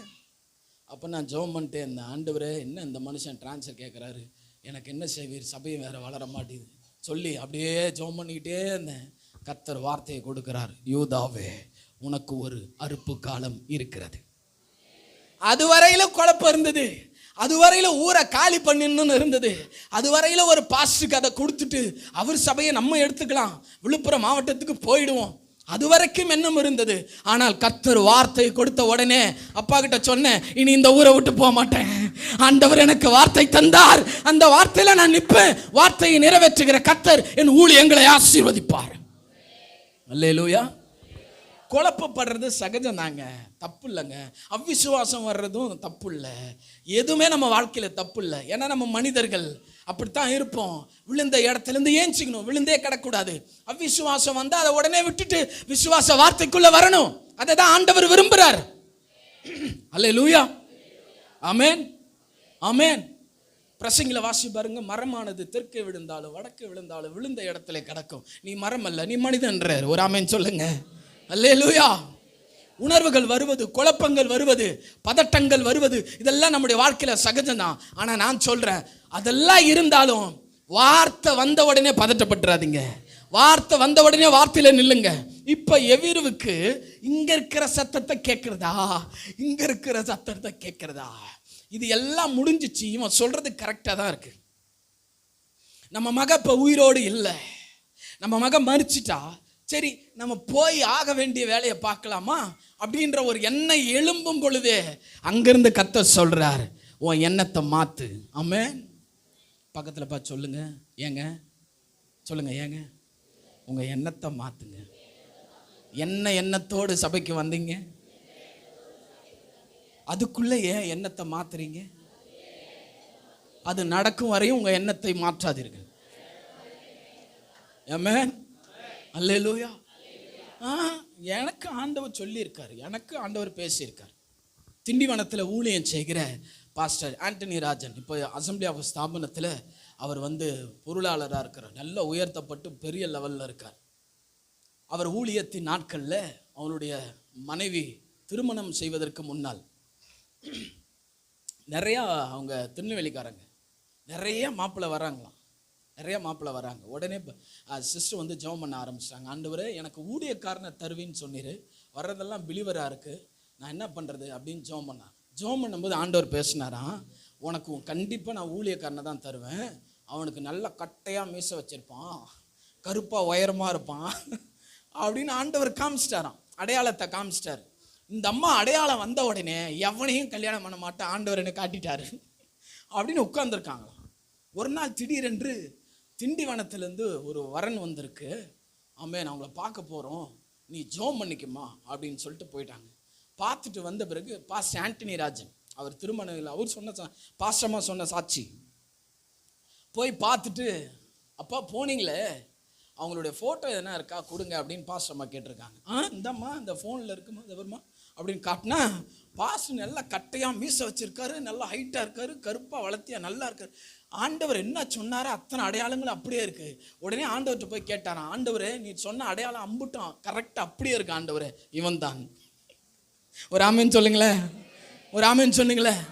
சாமுவேல் தைல கொப்பியை எடுத்துக்கொண்டு அபிஷேகம் பண்ண வரும் பொழுது, தாவீது வரும் பொழுதே இவன் தான், இவன் அபிஷேகம் பண்ணு, இவன் தான், இவன் தான் அன்னைக்கு சொன்னவர், இன்னைக்கு நம்ம ஜெபிக்கிற காரியங்களுக்கு இவன் தான் பேச மாட்டாரா? ஒரு ஆமென் சொல்லுங்க. அல்லேலூயா. வாலிப பிள்ளைகளே, உங்க எதிர்காலத்துக்காக இப்ப நல்லா ஜெபம் பண்ணுங்க, நல்லா ஜெபம் பண்ணுங்க. என்ன பாஸ்டர் எனக்கு வெக்கமா இருக்கு இப்ப போய், ஆமென். +2 வந்துட்டீங்களா, எதிர்கால வாழ்க்கையை கர்த்தர்ட்ட ஒப்பு கொடுத்துருங்க. கல்லூரி படிப்பு வந்துட்டீங்களா, கர்த்தாவே என் எதிர்காலத்தை உம்முடைய கையில தர்றேன், நீங்க செலக்ட் பண்ற வாழ்க்கைக்குள்ள நான் வரேன்னு உங்க வாழ்க்கையை கர்த்தர் கையில கொடுத்துட்டு வார்த்தை வரும் வரையிலும் அங்கும் இங்கும் பார்க்காம அமைதியா இருக்கணும். அல்லேலூயா. வா என்ன ஸ்மார்ட்டா இருக்கான் பையன் அப்படின்லாம் பார்க்க கூடாது. ஏன்? ஆண்டவர் வார்த்தை வரும் வரையிலும் அங்கும் இங்கும் பார்க்க கூடாது. அங்கும் இங்கும் பார்த்தோம் எவனையாவது போட்டு தள்ளுருவோம். மோசே என்ன பண்ணாரு? அங்கும் இங்கும் பார்த்து எகிப்தியனை கொன்னுட்டாரு. ஒரு ஆமென் சொல்லுங்க. அல்லேலூயா, ஆமென், அல்லேலூயா. அதனால தான் நீதிமொழிகள்ல வசனம் கரெக்டா இருக்குது. எப்பா உன் கண்கள் எல்லாம் உனக்கு முன்பாய் நேராய் பார்க்க கடவுது, வலதுபுறமாவது இடதுபுறமாவது சாயாதே, சாஞ்சிராத. வாலிப தங்கச்சி தம்பி, ஒரு பஸ்லையும் ஒரு பையனும் ஒரு பிள்ளையும் ஒழுங்கா போக மாட்டேங்குது, ஒரே அக்க போராகுது இல்லை? ஐயோ உங்க பண்ற அட்டகாசலாம். கர்த்தருடைய பிள்ளைகளா இருக்கிற நாம நம்ம வாழ்க்கை ஆண்டவர் கையில ஒப்பு கொடுப்போம். எத்தனை பிள்ளைங்க கண்ணீரோடு நிற்கிறாங்க தெரியுங்களா? மூங்கில் துறப்பட்டில் எத்தனையோ பிள்ளைங்க அழுகுறாங்க, வாலிப பிள்ளைங்க. பாஸ்டர் அவனை நம்பணும் பாஸ்டர், பிள்ளைங்களோடு விட்டுட்டு போயிட்டான் பாஸ்டர்.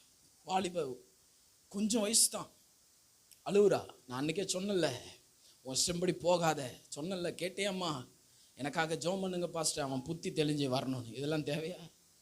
அதனால ஆரம்ப நாட்களில் நம்முடைய வாழ்க்கையை நம்ம கர்த்தருக்கு ஒப்பு கொடுப்போம்.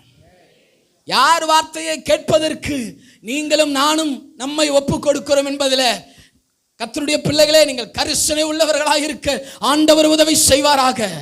எந்த சத்தத்தை நீங்களும் நானும் கேட்க போகிறோம்? எல்லாம் முடிந்தது என்று சொல்லுகிற மனுஷ சத்தத்தை எவ்விரு கேட்கவில்லை. இந்த பக்கத்தில் ஆண்டவர் சொன்ன வார்த்தையை கேட்டுட்டு, சரிங்க ஆண்டவரே நீர் சொல்லுகிறதை நான் கேட்கிறேன், விசுவாசிக்கிறேன், வா எவ்விருவே, கவலைப்படாத, எந்த நிலைமையில வந்தியோ அதே நிலைமையில என் கூட வா. கையை பிடிச்சார், வா போலாம், கூட்டு போனார். சந்தடி பண்ணி ஒரே அழுது கூப்பாடு போட்டு அழுதுகிட்டு இருக்காங்க. எனக்கு ஒரு ஆச்சரியமா இருந்தது.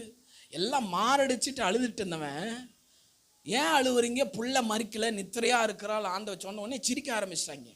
அப்போ இவ்வளோ நேரம் என்னத்துக்காக அழுதுட்டு இருந்தான்னே தெரில. இந்த கல்யாண வீட்டிலலாம் போனீங்கன்னா அது வேற, இந்த மரித்து போனவருடைய குடும்பங்களுக்கு போகும்போது எனக்கு ஆச்சரியமா இருக்கும். அங்கே இருந்து நல்லா வருவாங்க, கிட்ட வந்தவன அம்மான்னுவாங்க. எங்கிட்ட தான் அந்த கண்ணீர் வருதோ.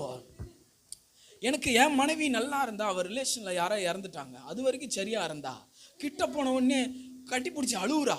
எல்லாம் அப்படி கும்பலாக குத்த வச்சு உக்காந்துட்டு நான் கேட்டேன், ஏய் நீ ஊழியக்காரடி, நீ என்னடி கட்டி பிடிச்சி அழுதுகிட்டு இருக்க, என்ன அழுவுற?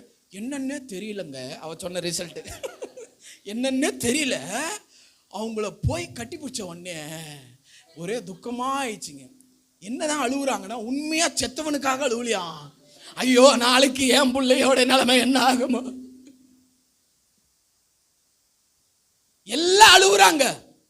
ஆண்டவர் சொல்றார், அடச்சே நிப்பாட்டு, செத்து போன இளவு வீட்டுல, நான் வந்த வீட்டுல இளவே கிடையாது.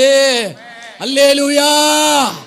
நான் ஜீவனை உண்டாக்குகிற தேவன், நான் வாழ்வளிக்கிற கர்த்தர், உயிர்ப்பிக்கிற தேவன். நான் இருக்கிற இடத்துல மரணத்துக்கு இடமில்லை. கர்த்தர் சொன்னா இவெல்லாம் தரத்து, எல்லாம் தோர்த்தி விடு. அழுகுற கும்பல்லாம் சொல்லுங்களேன், அழுது ஜெபம் பண்ணுங்க. நான் வேணான்னு சொல்ல, சில சபைகள் இருக்குங்க, ஜெபம்னு சொல்லிட்டாலே அவங்க என்ன நினச்சிக்கிறாங்க, அழுது கூப்பாடு போட்டாதான் என் ஜெபம் கேட்கப்படும். சில சபைகள் இருக்கு, நான் பார்த்துட்டேன். இல்லை, அழுது ஜெபம் பண்ணுறதை நான் தப்பு சொல்ல, நானும் நல்லா கண்ணீரோடு ஜெபிக்கிறவன்.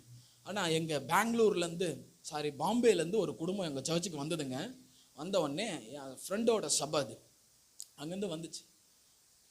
பாஸ்டர் இங்கே தான் நாங்கள் குடிபெயர்ந்து வந்துட்டோம், உங்கள் ஃப்ரெண்டு உங்கள் சபைக்கு தான் போக சொல்லியிருக்காரு, நீங்கள் உங்கள் கையில் இருக்க சொல்லியிருக்காருன்னு வந்தாங்க. எனக்கு ஆரம்ப புதுசு இல்லையா, அவங்க வீட்டுக்கு விசிட்டிங் போனேன். ஒரு வாரம் போனால் எந்த ஜெப குறிப்பு சொன்னாலும் அழுகுறாங்க. அப்பான்றாங்க. ஐயோ என்னடா இது, எப்பா இப்படி ஜெபம் பண்ணுறாங்க. பார்த்தா அங்கே பழக்கமே, சொல்லுங்களேன், அவங்க பழக்கமே, எங்கள் விஷயத்தானே சொல்கிறேன், அவங்க பழக்கமே அழுகுற பழக்கம்தான்.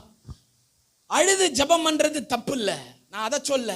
ஆனால் அழுகும் பொழுது என்ன எண்ணத்தோடும் என்ன நோக்கத்தோடும் உள்ளத்தின் ஆழத்திலிருந்து அழுகிறோமா, இல்லை டிவியில் பிரதர் மோகன்சி லாசர் அழுகிறாரே அவரை பார்த்து நான் அழுவலாம் என்ன ஆகிறதுன்னு நம்ம அழுகிறோமான்னு நம்மளை சிந்திக்கணும். அவர் உண்மையிலே பாரத்தோடு அழுகிறாரு. ஒரு ஆமேன்னு சொல்லுங்க.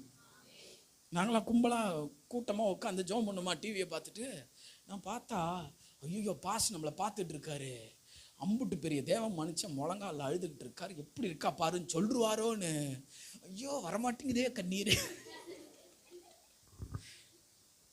எல்லாம் சந்தடி பண்ணி அழுகிறவங்க எல்லாம் திறத்திட்டு ஆண்டவர் சொல்றாரு, கண்ணீர் வேண்டாம், கவலை வேண்டாம், மாரடிக்கிற கூட்டத்தெல்லாம் திறத்து, அவங்கெல்லாம் வேணாம், இங்க எல்லாரையும் துரத்தி விடு. எல்லாம் காசுக்காக வந்தவன். அந்த நாட்களில் உங்களுக்கு தெரியுமா, மதுரை பட்டணத்தில் நானும் அண்ணனும் பைபிள் காலேஜில் படிக்கும்போது பக்கத்து சந்தில் தான் எல்லா ஊர்களும் இருக்கும். அந்த காம்பவுண்டுக்கு வெளியில் இந்த மைக்கை கட்டி இப்படி தொங்க விட்டுருவாங்க. அந்த வயசான கிழவிங்கெல்லாம் காசுக்காக வந்து ஏன் ராசாவேன்னு மாரடிக்கும்.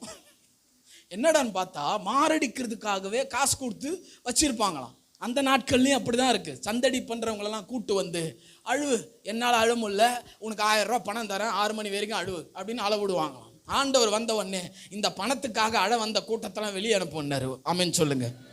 வெளியே அனுப்புன எல்லாம் சிரிச்சாங்க. போங்கடா, எல்லாரையும் பற்றி விட்டு ஆண்டவர் உள்ளே போனார். யோவான், பேதுரு, யாக்கோப் 3 பேர் மட்டும் வாங்க கூட்டு உள்ளே போகிறாங்க. தகப்பன் தாய் எல்லாம் உள்ளே நிற்கிறாங்க.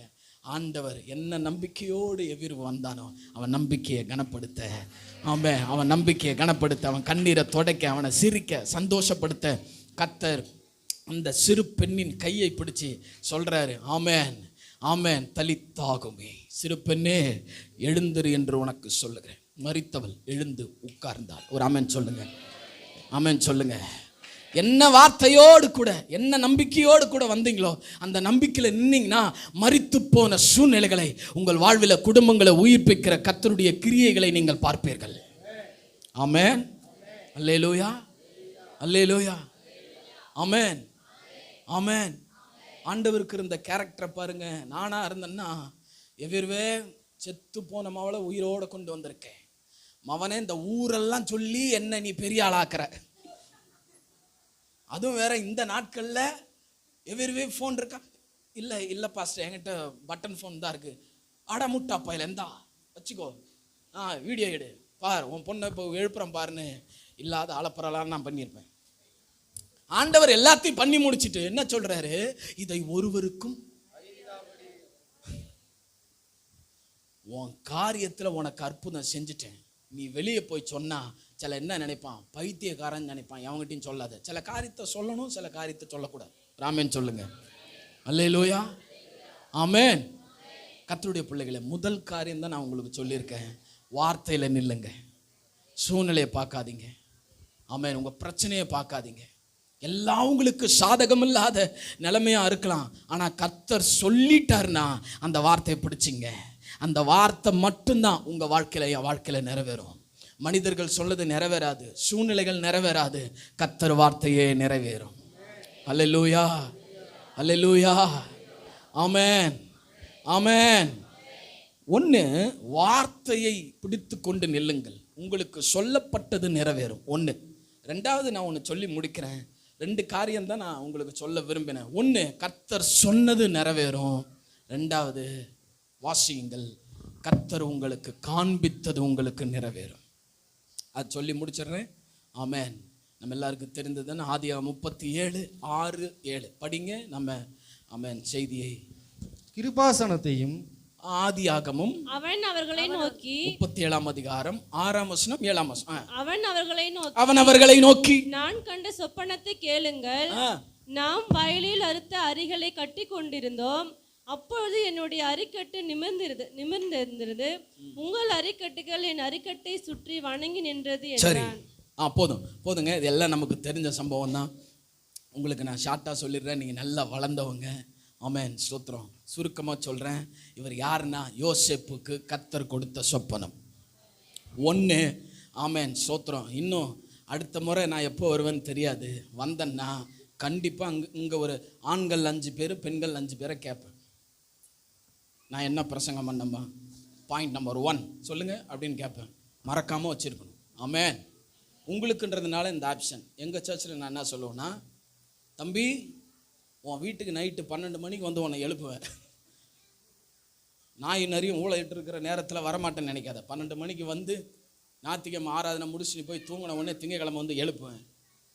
நேற்று என்ன செய்தி கேட்டேன்னு கண்ணெல்லாம் தொடச்சிக்கிட்டு, பாஸ்டர் யோசேப்பின் சொப்பனத்தை பற்றி பேசுனீங்க, நீ சொல்லணும், இல்லைனா அடுத்த வாரம் உன்னை உதைப்பேன். உங்களை அப்படி சொல்லலை, மனதில் வைத்து கொள்ளுங்கள். ஆமென். 1, கர்த்தர் உங்களுக்கு சொன்னது நிறைவேறும். 2வது, கர்த்தர் உங்களுக்கு என்ன தரிசனத்தை கர்த்தர் கொடுத்தாரோ உங்களுக்கு அந்த தரிசனம் நிறைவேறும். சொன்னது நிறைவேறும், காண்பிக்கப்பட்டது நிறைவேறும்.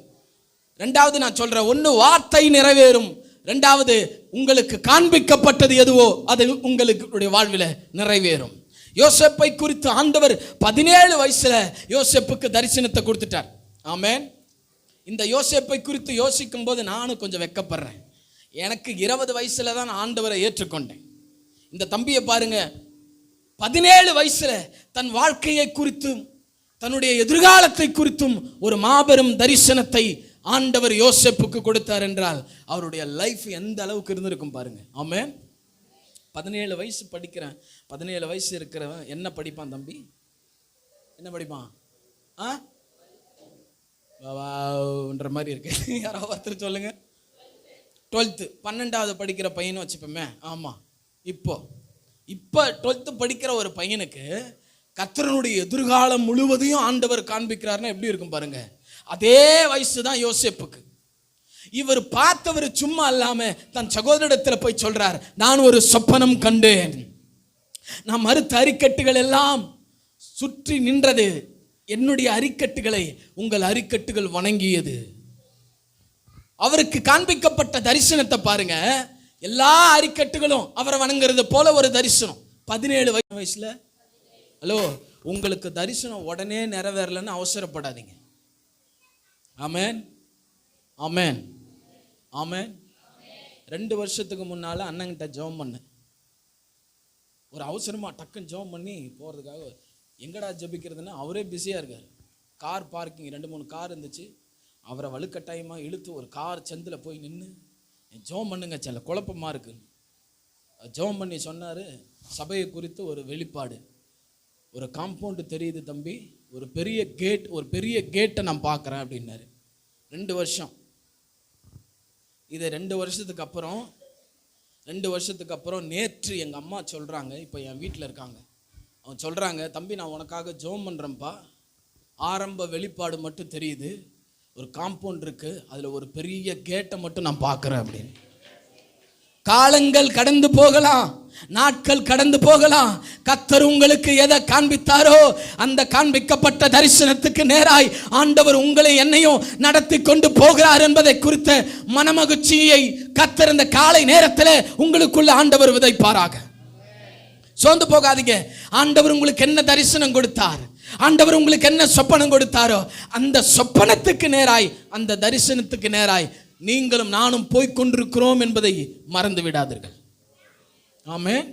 ஒவ்வொரு நாளும் முடியும் பொழுது நீங்களும் நானும் சொல்லிக் கொள்ள வேண்டியது, என் தரிசனத்துக்கிட்ட நான் போய்கொண்டிருக்கிறேன், என் தரிசனத்தின் பக்கத்தில் நான் போய்கொண்டிருக்கிறேன். அல்லேலூயா, அல்லேலூயா. யோசேப்புக்கு காண்பிக்கப்பட்ட சொப்பனத்தை குறித்து சொல்லும் பொழுது அவரும் சகோதரர்கள் எரிச்சல் அடைகிறார்கள். தகப்பனிடத்தில் போய் சொல்லுகிறார், தகப்பனும் எரிச்சல் அடைகிறார். ஆமென். யாக்கோபு எரிச்சல் அடைகிறார். நானும் உன் தாயாரும் உன் சகோதரர்களும் உன்னை தாழ விழுந்து பணிந்து கொள்ள வேண்டுமோ? முதல் கொடுத்த தரிசனம் அரிக்கட்டின் தரிசனம். 2வது ஒரு தரிசனத்தை கர்த்தர் கொடுக்கிறார். மறுபடியும் வாயை வச்சுக்கிட்டு சும்மா இல்லாம எங்க அண்ணன் யோசேப்பு மறுபடியும் அவங்ககிட்ட போய் சொல்றாரு, பின்னும் நான் ஒரு சொப்பனத்தை கண்டேன். ஆமென், ஸ்தோத்திரம். சூரியனும் சந்திரனும் 11 நட்சத்திரங்கள். எத்தனை நட்சத்திரம்? 12 11? கரெக்டா சொல்றாரு பாருங்க. எத்தனை நட்சத்திரமா? 11 நட்சத்திரங்களும் என்னை வணங்கியது. அப்ப 12வது இவர் தான். ஒரு ஆமென் சொல்லுங்க. அல்லேலூயா. தரிசனம் எவ்வளவு கிளீனா இருக்கு பாருங்க. 12 நட்சத்திரங்கள்னு அவர் சொல்ல, 11 நட்சத்திரங்கள், 11 கோத்திர பிதாக்களுக்கு ஆண்டவர் என்னை தலைவனாய் வைக்க போகிறார். எவ்வளவு ஒரு மாபெரும் ஒரு தரிசனத்தை கர்த்தர் யோசேப்புக்கு கொடுக்கிறார் பாருங்கள். எல்லாரும் கடிந்து கொள்ளுகிறார்கள். இதனால் இவருக்கு கொடுக்கப்பட்ட தரிசனம் இப்படிப்பட்ட ஒரு தரிசனம். ஷார்ட்டா சொல்லி முடிச்சிடுறேன். ஆனா நடந்தது, அந்த தரிசனத்தின் ஊடாய் கர்த்தர் அவரை நடத்தி கொண்டு போனார். ஆனால் அவர் வாழ்க்கையில வந்த சூழ்நிலைகள் அதற்கு சாதகமாவே இல்லை. ஆமென் சொல்லுங்க. பக்கத்துல கையை பிடிச்சி சொல்லுங்க, உங்களுக்கு என்ன தரிசனம் கொடுத்தாரோ அதுக்கு மாறாத்தான் நடக்கும். அதனால அது தேவனிடத்திலிருந்து வந்தது இல்லைன்னு முடிவு பண்ணாதீங்க. அல்லேலூயா, ஆமென். சகரியாவில் நீங்கள் வாசித்தால் குறித்த காலத்துக்கு தரிசனம் இன்னும் வைக்கப்பட்டிருக்கிறது. முடிவில் அது விளங்கும். அது தாமதித்தாலும் காத்திரு, அது சீக்கிரமாய் சம்பவிக்கும். அது பொய் சொல்வதில்லை. தரிசனம்னால கொஞ்சம் டைம் எடுக்கும். ஒரு ஆமென் சொல்லுங்க. ஆமென் சொல்லுங்க. இன்னைக்கு நம்ம அவசரமான காலகட்டத்தில் இருக்கிறோம். எது எடுத்தாலும் வேகமா வேணும், இப்பவே வேணும், இப்பவே நடக்கணும். இல்ல, தோசை வேணுமா? போ, மாவு பாக்கெட் இருக்கு. காஃபி வேணுமா? போ, ப்ரூ இன்ஸ்டன்ட் இருக்கு. என்னது இன்ஸ்டன்ட் அப்படின்னா என்ன? பால் கொதிக்கும் போதே ஊற்றி சாப்பிட்டு போயிட்டே இருக்கலாம். எல்லாமே சட்டைகள்லாம் நாங்களாம் சின்ன பிள்ளையா இருந்த காலத்தில் ட்ரௌசர் சட்டையெல்லாம் கொடுத்து அந்த டைலர்கிட்ட வாங்கும்போது அமிர்தமாக இருக்கும், ஆரோக்கியமாக. ஐயோ எப்பா என் சட்டையை கொடுத்துட்டாராடான்னு. இப்போ பாவம் டைலருங்க கண்ணீர் வடிக்கிறாங்க. எல்லாம் ரெடிமேடு. போன உடனே பார்க்குறாங்க, ஒரு சுடிதார் எடுத்துடுறாங்க, பார்க்குறாங்க ஒரு சாரி எடுத்துடுறாங்க, பார்க்குறாங்க ஒரு பேண்ட்டை தூக்கிட்டு வந்துடுறாங்க. ஏன்? பொறுமை இல்லை. அவன் எப்போ தச்சு கொடுத்து. அவசரமான காலகட்டத்தில் நீங்களும் நானும் வாழ்ந்து கொண்டிருக்கிறோம். இந்த அவசரமான காலகட்டத்தில் தேவ பிள்ளையே அவசரப்படாத. அவசரப்பட்ட கர்த்தர் சித்தம் உன் வாழ்க்கையில் நடக்காது. ஆமென் சொல்ல மாட்டீங்களா? ஆமென் சொல்ல மாட்டீங்களா? உங்களுக்கு பொறுமை வேணும். தரிசனம் நிறைவேறணும்னா பொறுமை வேணும். பக்கத்தில் பார்த்து சொல்லுங்க, உங்களுக்கு தரிசனம் நிறைவேறணும்னா உங்களுக்கு பொறுமை வேணும். சும்மா உங்க கோபப்படுற மாதிரியே தான் சொல்லுங்களேன். உங்களுக்கு பொறுமை வேணும். அவசரப்படாதீங்க. அல்லேலூயா, ஆமென். ஆனா நடந்த சூழ்நிலைகள் எல்லாம் பாருங்க.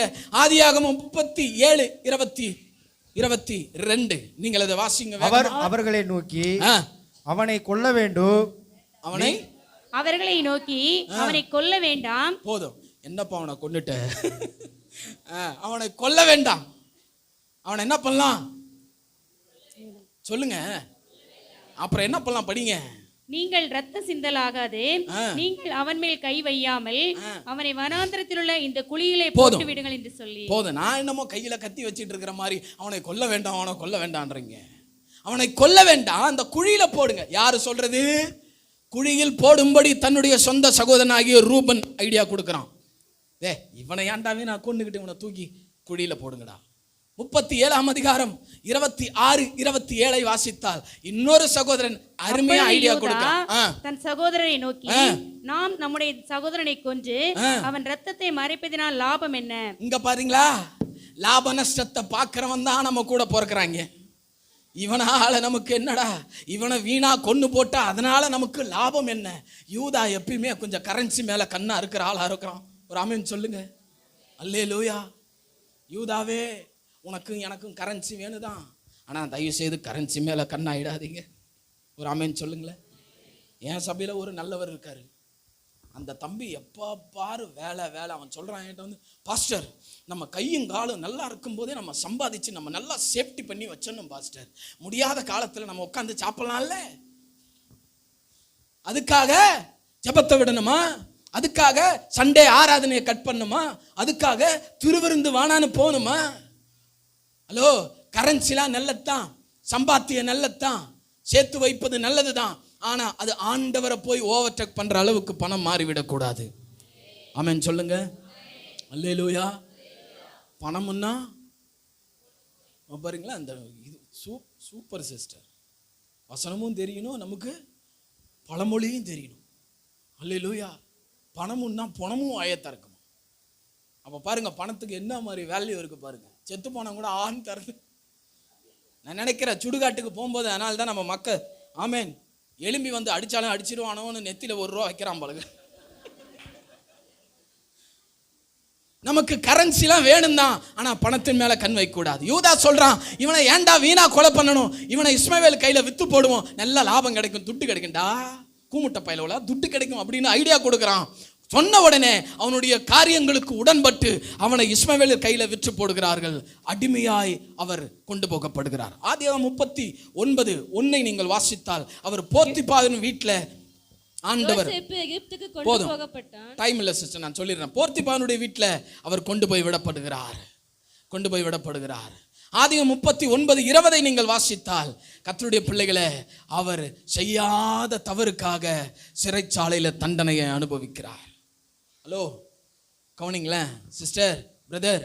அவருக்கு காண்பிக்கப்பட்ட தரிசனம் என்ன, அவருக்கு காண்பிக்கப்பட்ட சொப்பனம் என்ன, அவர் வாழ்க்கையில நடப்பது என்ன? ஏதாவது சம்பந்தம் இருக்கா? சம்பந்தம் இருக்கு. நல்லா பாருங்க. சொப்பனம் பார்த்தது ஒரு தப்பாடா, அத உங்ககிட்ட வந்து சொன்னதுக்கு இந்த பழியா? அல்லேலூயா. யோசேப்பு போல, யோசேப்பு கிட்ட பார்க்குற நான் ஒரு மைனஸ் என்னன்னா, அவர் சின்ன பையன் ஏதோ அப்படி சொல்லிட்டாரு, ஆனால் ஒரு சொப்பனை சொல்லும் போதே அவர் உஷாராகி கம்முன்னு வந்துருக்கணும். என்னது, நம்மளாம் அறுத்து போட்ட அரிக்கட்டுகள்லாம் ஏன் அரிக்கட்டுகளை வணங்குச்சிரா அப்படின்னு சொன்ன உடனே எல்லாம் டென்ஷன் ஆகிட்டானுங்கல்ல, ரொம்ப டென்ஷன் ஆகிட்டானுங்க, பேரே வச்சிட்டானுங்க சொப்பனக்காரன்னு. அப்போவே ஒரு உஷாராயினும்ல. இத்தனை பேர் நம்மளை எதிர்க்கிறான், வாயை மூடிட்டு சொல்லுங்களேன், கம்முன்னு இருக்கணும்னு. வாயை வச்சு சும்மா இல்லாமல், நான் பின்னும் ஒரு சொப்பனம் கண்டேன். நல்லா பைபிள் படிங்க சிஸ்டர். ஒரு ஆமென் சொல்லுங்க. நல்லா பைபிள் படிச்சு அந்த பைபிளுக்குள்ள உள்ள போய் அந்த அந்த அந்த அந்த அந்த சீரியல் உள்ள போய் உட்காந்து பாருங்களேன், சூப்பரா இருக்கும். ஆமென். என்ன நடக்கும், அடுத்தது என்ன நடக்கும், தொடரும்னு போட்டானே. பைபிள்ல இல்லாத சீரியல் இந்த உலகத்துல எங்கேயுமே இல்லை. நான் வேதாகமத்தை வாசிக்கும் போதெல்லாம் எப்பவுமே அந்த சம்பவத்துக்கு உள்ள போயிடுவேன். திடீர்னு பெட்ரூம்ல அங்கதான் எல்லாமே இருக்கும், உட்காந்து நான் படிச்சுட்டு இருந்தேன். திடீர்னு என் மனைவி, என்னங்க லூஸ் மாதிரி சிரிச்சிட்டு இருக்கீங்க? தனியாக பைபிள் படிக்கும்போது நிறைய காரியங்கள்ல அதை படிக்கும்போது பயங்கர காமெடியா இருக்கும். சில நேரங்களில் பவுலுடைய இந்த நான் சொன்ன பார்த்தீங்களா கப்பல் பிரயாணத்தில், அதை படிக்கும்போது நான் அழுதேன். என்னை ஆட்கொண்டவரும் நான் சேவிக்கிறவருமான தேவன் இந்த ராத்திரியில எனக்கு தரிசனமானார். அதை படிக்கும்போது அப்படியே நான் அழுதேன். பைபிள் படிக்கும்போது சிரிக்கணும், அழுவணும், துக்கப்படணும். இந்த மாதிரிலான ஒரு சம்பவங்கள்லாம் உங்கள் வாழ்க்கையில் நடக்குதுன்றீங்க. தயவு செய்து நடந்தால் நல்லா இருக்கும்.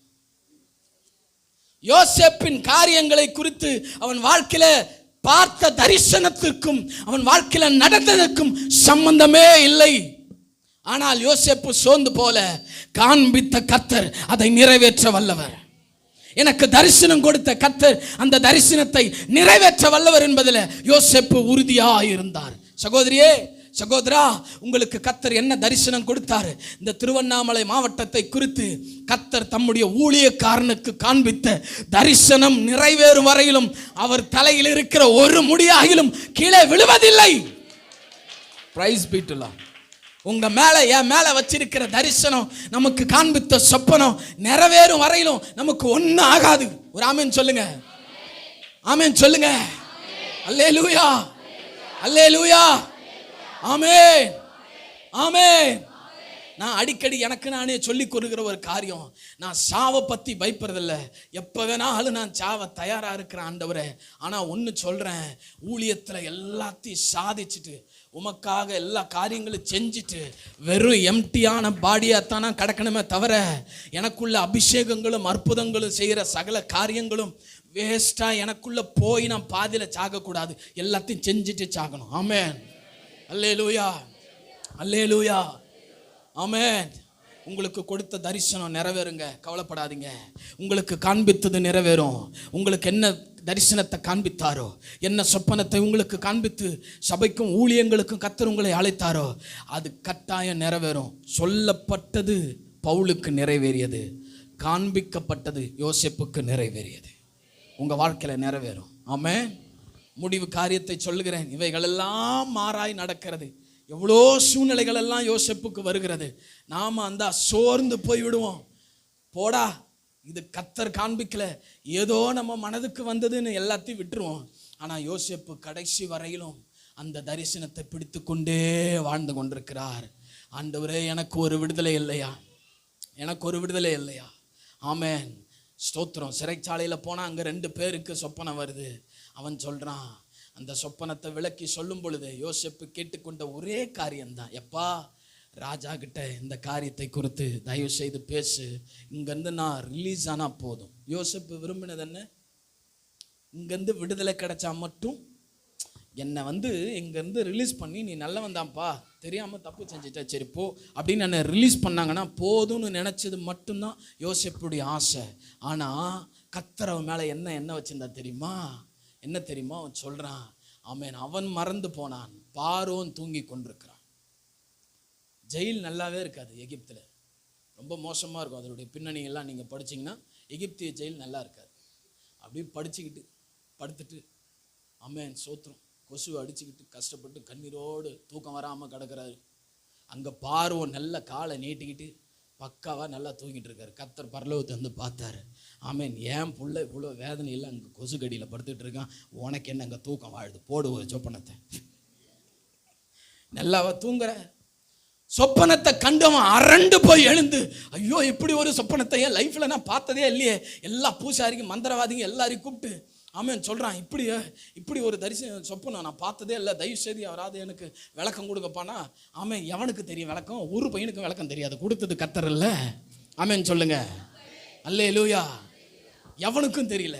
அப்போதான் ஸ்தோத்திரம் பான பாத்திரக்காரனுக்கு ஞாபகம் வருது. பக்கத்தில் கையை பிடிச்சி சொல்லுங்க, உங்களை மற்றவர்களுக்கு எப்போ அறிமுகப்படுத்தணும், எப்போ உங்க பேரை சொல்லணும்னு கர்த்தருக்கு தெரியும்.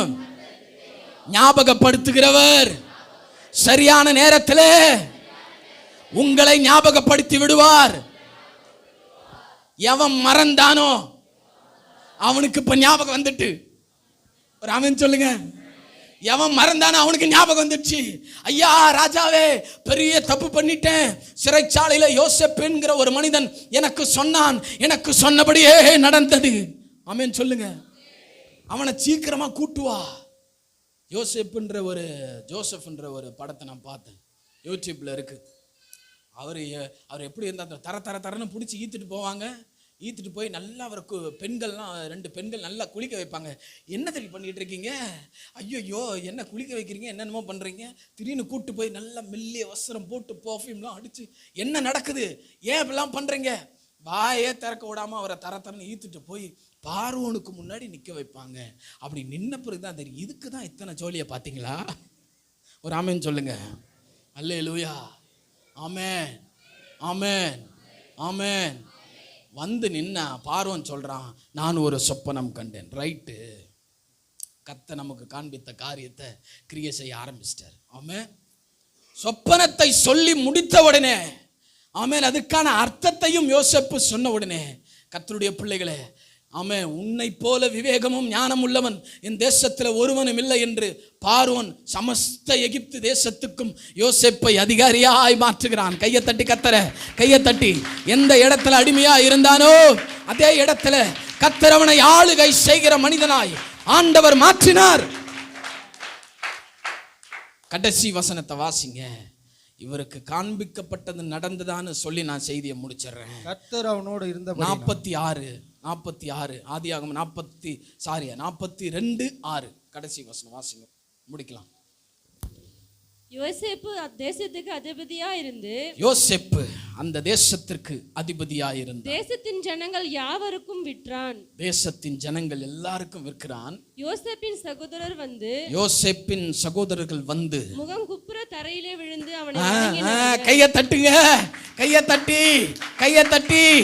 எல்லா யோசேப்பின் சகோதரர்கள், ஆமென், அவனுக்கு முன்பாக வந்து முழங்கால் படியிட்டு அவனை வணங்கி தானியம் கொள்ளும்படி வந்தார்கள். Price the Lord. காண்பிக்கப்பட்டது என்ன? அரிக்கட்டுகள் தன்னை வணங்குகிறது. விழுந்தானா இல்லையா? ஆமென் சொல்லுங்க. காண்பிக்கப்பட்டது நடந்ததா? ஆமென். ஆனா இடையில எவ்வளோ மாறான சம்பவங்கள் நடக்கிறது. ஹலோ பிரதர், உங்க வாழ்க்கையில நிறைய காரியம் ஆவியானவருடைய துணையை கொண்டு சொல்றேன். ஆமென். சகோதரா, நீ நினைக்கிறது ஒன்று, உன் வாழ்க்கையில் நடக்கிறது ஒன்று. ஆனால் ஆவியானவர் சொல்கிறார், உனக்கு காண்பித்தது தான் நடக்கும். ஆமென். அல்லேலூயா. உங்களுக்கு என்ன தரிசனம் கொடுத்தாரோ, உங்களுக்கு என்ன சொப்பனத்தை காண்பித்தாரோ, அந்த காரியம் கட்டாயம் நடந்து தீரும் என்று பரிசுத்த ஆவியானவர் சபைக்கு திருவுளம் பற்றுகிறார்.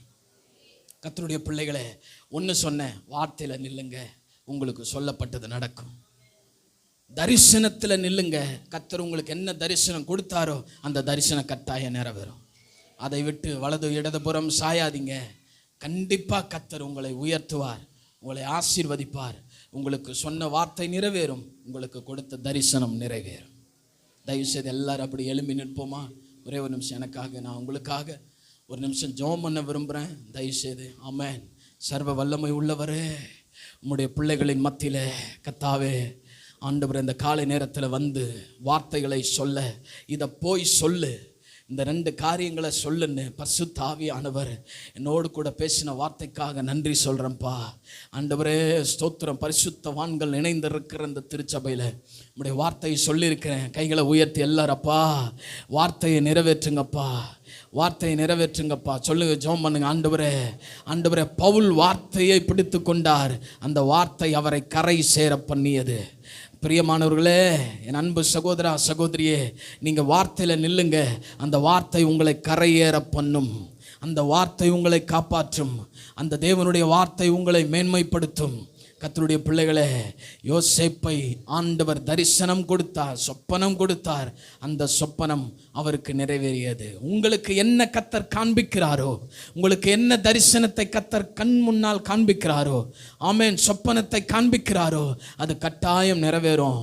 தயவுசெய்து வலது இடதுபுறம் சாஞ்சிடாதீங்க, சோர்ந்து போவாதீங்க. மாறா நடக்குதேன்னு உங்களை இருதயத்தை கடினப்படுத்தாதீங்க. கர்த்தர் வார்த்தை நிறைவேறும். கைகளை உயர்த்தி அல்லேலூயா. நன்றியோடு உம்மை துதிக்கிறோம் அப்பா. சர்வ வல்லமையுள்ள தேவனே, இந்த காலை நேரத்தில் உம்முடைய பிள்ளைகளுக்காக ஜெபிக்கிறோம். நீர் எங்களுக்கு கொடுத்த வார்த்தை நிறைவேற்ற நீர் வல்லவர். நீர் எங்களுக்கு கொடுத்த தரிசனத்தை நிறைவேற்ற நீர் வல்லவர். நீர் பேசின வார்த்தைக்காக நன்றி. எங்களை முற்றிலுமாய் தாழ்த்துகிறோம். இயேசுவின் நாமத்தில் ஜெபிக்கிறோம் அப்பா. இங்கே நிற்கிற வாலிப பிள்ளைகளுக்காக, சிறு பிள்ளைகளுக்காக, என் அன்பு சகோதர சகோதரிகளுக்காக, கர்த்தருடைய தாசனுக்காக, என்னோட மனைவி பிள்ளைகளுக்காக நான் ஜெபிக்கிறேன். ஆசீர்வதிங்கப்பா. பாசுக்காக இந்த காலை நேரத்தில் நான் பாரத்தோடு கூட ஜெபிக்கிறேன் அப்பா.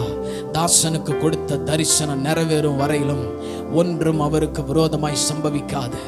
என்ன காரியங்கள் விரோதமாய் நடந்தாலும், என்ன காரியங்கள் விரோதமாய் வந்தாலும் அவைகளெல்லாம் மாற்றி போட்டு, அவைகளெல்லாம் அபத்தமாக்கி, அவைகளெல்லாம் ஒன்றுமில்லாமல் போக பண்ணி, கர்த்தர் தம்முடைய தாசனுக்கு கொடுத்த தரிசனத்தை நிறைவேற்றி அவரை ஆண்டவர் ஆசீர்வதிப்பீராக. ஆண்டவரே, பாஸ்டருக்கு நல்ல உடல் சுகத்தையும் பலத்தையும் தீர்காயுசையும் தரும்படி ஜெபிக்கிறேன். ஆண்டவரே, அந்த வாயில் இருக்கிற ஆண்டவரே காயங்கள் எல்லாம் இயேசுவின் நாமத்தில் ஆறட்டும். காயங்கள் எல்லாம் இயேசுவின் நாமத்தில் ஆறுவதாக. உம்முடைய பிரசன்னத்தினால் ஆறுவதாக, உம்முடைய கிருபையினால் ஆறுவதாக, உம்முடைய மகிமையினால் ஆறுவதாக. உன் அடிக்காயங்களை நான் குணமாக்குவேன் என்று சொன்னவர் கர்த்தர் தம்முடைய வார்த்தையை உம்முடைய ஊழியக்காரனுக்கு நிறைவேற்றி ஆண்டவரே, திரும்பவும் அதே வாயினாலே கர்த்தருடைய வல்லமையான தீர்க்கதரிசியாய் மறுபடியும் இந்த தேசத்திற்கு, இந்த பட்டணத்துக்கு, சபைக்கு என் ஆண்டவர் பயன்படுத்துவீராக. இயேசுவின் நாமத்தில் ஜெபிக்கிறோம் எங்கள் ஜீவனுள்ள நல்ல பிதாவே. ஆமென், ஆமென்.